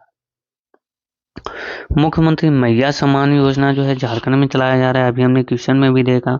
अगुआ वीर दिसोम योजना झारखंड में, नारी को नमन योजना हिमाचल प्रदेश, लेक लड़की योजना महाराष्ट्र में, मुख्यमंत्री कृषक मित्र योजना मध्य प्रदेश में, मुख्यमंत्री संपूर्ण पुष्टि योजना उड़ीसा में और सुभद्रा योजना भी उड़ीसा में, मुख्यमंत्री लोक सेवक आरोग्य योजना आसाम में, मुख्यमंत्री अल्पसंख्यक उद्यमी योजना बिहार में चलाया जा रहा है, मुख्यमंत्री ग्राम आवास न्याय योजना छत्तीसगढ़ में चलाया जा रहा है, युवा मितान परिवहन योजना छत्तीसगढ़ में चलाया जा रहा है, मुख्यमंत्री बाल पौष्टिक आहार योजना छत्तीसगढ़ में चलाई जा रही है। उसी तरह से मुख्यमंत्री सुख आश्रय योजना हिमाचल प्रदेश में चलाया जा रहा है। तो ये कुछ मोस्ट इम्पॉर्टेंट जो योजना है जो कि राज्य सरकार में चलाए जा रहे हैं वो मैंने यहाँ पे करवाए हैं। सारे तो नहीं करवा सकता क्योंकि सारे अगर बनाऊंगा तो बहुत लंबा लिस्ट होगा और वो याद करना भी काफ़ी मुश्किल होगा। ठीक है, तो ये कुछ ही मैंने लिया है जो कि इम्पोर्टेंट लगे मुझे। आगे चलते हैं दोस्तों, इसका उत्तर बताएंगे। राष्ट्रीय अंतरिक्ष दिवस कब मनाया जाता है? दोस्तों दरअसल बात यह है कि ये जो अंतरिक्ष दिवस है ये नया घोषणा किया गया है। इसकी जो घोषणा है वो नया घोषणा हुआ है और ये पहली बार ही इसको मनाया जा रहा है। When is national space day celebrated? तो ये जो है कब मनाया जाएगा? तो इसको मनाया जाएगा 23 अगस्त को। 23 अगस्त को क्यों? क्योंकि 23 अगस्त को ही हमने क्या किया था, चंद्रमा के दक्षिण ध्रुव पर पहुंचा था 23 अगस्त को। और भी जो नए जो दिवस हैं जिनकी घोषणा हुई है वो हम एक बार देख लेते हैं फटाक से। तो राष्ट्रीय स्टार्टअप दिवस जो है 16 जनवरी को मनाया जाएगा। पराक्रम दिवस 23 जनवरी को, है ना। अंतर्राष्ट्रीय महिला न्यायाधीश दिवस 10 मार्च को। इस्लामोफोबिया दिवस 15 मार्च को। दोस्तों आप बने रहिएगा, अब लास्ट में पहुंचने वाले हैं। लास्ट में कुछ हम 40-50 क्वेश्चन वन लाइनर भी करने वाले हैं। पहला अंतर्राष्ट्रीय शून्य अवशेष दिवस 30 मार्च को मनाया जाएगा। मरखोर दिवस 24 मई को मनाया जाएगा। दरअसल ये मरखोर जो है ये पाकिस्तान का राष्ट्रीय पशु है। ठीक है। विश्व फुटबॉल दिवस 25 मई को। संविधान हत्या दिवस 25 जून को मनाया जाएगा। दरअसल इसी दिन जो है इंदिरा गांधी के द्वारा इमरजेंसी की घोषणा की गई थी, तो बीजेपी ने इसको संविधान हत्या दिवस घोषित कर दिया है। भाला फेंक दिवस 7 अगस्त को मनाया जाएगा। दरअसल 7 अगस्त को ही टोक्यो में 2021 में नीरज चोपड़ा ने गोल्ड मेडल जीता था। किसने? भाला फेंक में। राष्ट्रीय अंतरिक्ष दिवस 23 अगस्त को मनाया जाएगा, ये तो देखा ही हमने। आगे देखते हैं। विभाजन विभीषिका स्मृति दिवस 14 अगस्त को मनाया जाएगा। राष्ट्रीय डॉल्फिन दिवस 5 अक्टूबर को। राष्ट्रीय देखभाल एवं सहायता दिवस 29 अगस्त को। राष्ट्रीय बायोस्फीयर रिजर्व दिवस 3 नवंबर को। जनजातीय गौरव दिवस 15 नवंबर को। विश्व सतत परिवहन दिवस 26 नवंबर को और मैत्री दिवस 6 दिसंबर को मनाया जाएगा। वीर बाल दिवस 26 दिसंबर को मनाया जाएगा। महामारी की तैयारी का अंतर्राष्ट्रीय दिवस 27 दिसंबर को मनाया जाएगा। दरअसल दोस्तों जो वैसे जो दिवस होते हैं जो कि पहले से हैं वो नहीं अब पूछा जाता, जिसकी घोषणा नई होती है ना वो ज़्यादा चांस होता है कि वैसा दिवस पूछ लिया जाए, इसलिए मैंने सिर्फ वही दिवस लिया जो कि नए हैं। ठीक है, आगे चलते हैं। अगला क्वेश्चन देखेंगे। बजट 2024 में मुद्रा लोन की सीमा बढ़ाकर कितना कर दिया गया है? और ये ऐसा प्रश्न है कि ये 3-4 बार इसको 3-4 एग्जाम में पूछ लिया गया है, तो ये मोस्ट इम्पोर्टेंट है। बजट हम पूरा देखने वाले हैं। How much was the limit of मुद्रा लोन इंक्रीज इन बजट 2024? तो इसकी जो सीमा है वो 20 लाख रुपए कर दी गई है। कितना रुपए? 20 लाख रुपए। ये देखते हैं बजट से कुछ संबंधित तथ्य, जैसे कि न्यू इनकम स्लैब जो है वो क्या रहा। तो 0 से अगर 3 लाख आय है, इनकम है, तो कोई भी टैक्स नहीं लगेगा। अगर 3 से 7 लाख रुपए तक की आय है तो 5%, 7 से अगर 10 लाख तक की आय है तो 10%, 10 लाख से 12 लाख तक की आय पे 15%, 12 से 15 लाख तक की आय पे 20% और 15 लाख से अगर ऊपर आपकी आय है तो 30% टैक्स लगेगा। ठीक है, आगे बढ़ते हैं। बजट शब्द का अर्थ होता है चमड़े का थैला। निर्मला सीतारमन ने लगातार कितनी बार बजट पेश किया? तो लगातार 7वीं बार। बजट 2024 के अनुसार भारत की मुद्रास्फीति कितने प्रतिशत लक्ष्य की ओर बढ़ रही है? तो 4%। पहली नौकरी करने वालों को कितनी राशि की मदद दी जाएगी? तो 15,000 रुपये मिलेंगे जो पहली नौकरी करेंगे। देश भर में कितने नए इंडस्ट्रियल पार्क बनाए जाएंगे? तो 12। पूर्वोत्तर राज्यों में आईपीपीबी यानी इंडियन पोस्ट पेमेंट बैंक के कितनी शाखाएं स्थापित होंगी? तो 100 से ज्यादा। कौशल विकास के लिए कितने युवाओं को कुशल बनाने का लक्ष्य रखा गया है? तो 20 लाख युवाओं को। पीएम आवास योजना के तहत कितने करोड़ अतिरिक्त घर बनाए जाएंगे? तो 3 करोड़ अतिरिक्त घर बनाए जाएंगे। कितने राज्यों में नए किसान क्रेडिट कार्ड जारी होंगे? तो 5 राज्यों में। इंटर्नशिप प्रोग्राम के तहत 1 करोड़ युवाओं को कितने रुपए प्रतिभा भत्ता प्रदान किया जाएगा? तो 5,000 रुपये प्रति माह। ठीक है, 1 करोड़ युवाओं को मिलेगा 5,000 रुपये प्रति माह। पीएम सूर्य घर मुफ्त बिजली योजना के तहत कितने करोड़ घरों को हर महीने 300 यूनिट बिजली फ्री दी जाएगी? तो ये 1 करोड़ लोगों को। ये फ्री बांटने वाला जो चीज है ना, ये थोड़ा सा अच्छा नहीं होता। पूर्वोत्तर राज्यों के लिए कौन सी योजना बनेगी? तो पूर्वोदय योजना। मुद्रा लोन की रकम 10 लाख से बढ़ाकर 20 लाख कर दिया गया, ये तो हमने क्वेश्चन में भी देखा। सोना और चांदी के गहनों पर कस्टम ड्यूटी कितना कम कर दिया गया? तो 6%। बिहार को कितना करोड़ की मदद मिला? 58,900 करोड़ रुपए। सिडबी की कितनी शाखाएं 2024 में खोली जाएंगी? तो 24 शाखाएं खोली जाएंगी। सरकार ने विकसित भारत के लिए कितनी नई प्राथमिकता बताई है? तो 9। ठीक है, 9 प्राथमिकता जो है बताई है सरकार ने कि अगर भारत को विकसित करना है तो 9 जो प्राथमिकताएं हैं उस पर काम करना होगा। बच्चों के लिए कौन सी योजना चलाई गई? तो एनपीएस वात्सल्य योजना। खरीफ फसलों के लिए डिजिटल सर्वेक्षण कितने जिलों में किया जाएगा? तो 400 जिलों में किया जाएगा। प्रधानमंत्री जनजातीय उन्नत ग्राम अभियान के तहत कितने गांवों को लाभान्वित किया जाएगा? तो 63,000 गांवों को लाभान्वित किया जाएगा। पीएम अर्बन हाउसिंग प्लान के लिए 10 लाख करोड़ रुपए आवंटित किए गए हैं। महाबोधि और विष्णुपद कॉरिडोर का विकास होगा, ये तो हमने देखा ही हो भी रहा है, बिहार में है। शिक्षा, रोजगार और कौशल के लिए 1.48 लाख करोड़ रुपए दिए गए हैं, आवंटन किए गए हैं। दरअसल ये महाबोधि जो मंदिर है, यहाँ पे ही भगवान बुद्ध को ज्ञान की प्राप्ति हुई थी, निरंजना नदी के किनारे। निरंजना मतलब फल्गु नदी के किनारे। और ज्ञान की प्राप्ति हुई थी किनको? महात्मा बुद्ध को। ठीक है, बिहार में। महिलाओं एवं लड़कियों की योजनाओं के लिए, अच्छा ये यहाँ पे लिखा नहीं गया है, इसको आप स्किप करेंगे। उच्च शिक्षा के लिए कितना लोन दिया जाएगा? तो 10 लाख। दरअसल इसका जो एग्जैक्ट जो डाटा है वो मुझे नहीं मिला, तो इसलिए मैंने इसको स्किप कर दिया। अगर आपको मिलता है तो आप इसको ऐड कर लेना। ठीक है, आगे चलते हैं। स्वतंत्र भारत के पहले वित्त मंत्री कौन थे? यहाँ पे को बार बार लिखा जा रहा है। अच्छा, कौन होगा यहाँ पे? कौन कर लेना आप। ठीक है, कौन? षणमुगम सेठी थे। और सबसे अधिक बार बजट किसने पेश किया? तो मोरारजी देसाई ने। रेल बजट को अलग से पेश करने की परंपरा कब बंद हुई? 2017 में, है ना। पहले रेल बजट को भी साथ में ही पेश किया जाता था, लेकिन उसको 2017 में अलग से अब पेश किया जाता है। बजट के अनुसार उधारी में शामिल है राजकोषीय घाटा। कौन सा? राजकोषीय घाटा। ये मोस्ट इंपॉर्टेंट है, इसको आप देख लेना, बहुत बार पूछा गया है और एमटीएस में भी ये पूछा गया है। संविधान का कौन सा अनुच्छेद? ये कौन बार बार गलत लिखा रहा है दोस्तों। ठीक है, आप यहाँ पे देख लेना कौन लिखा हुआ है।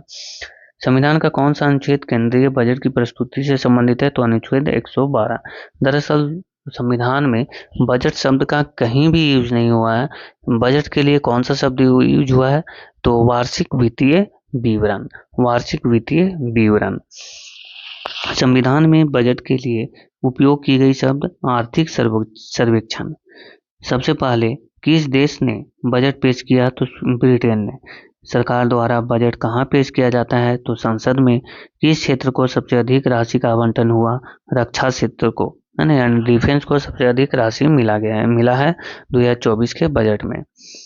भारत का पहला बजट कब पेश किया गया था? तो 1860 में। कब पेश किया गया था? 1860 में।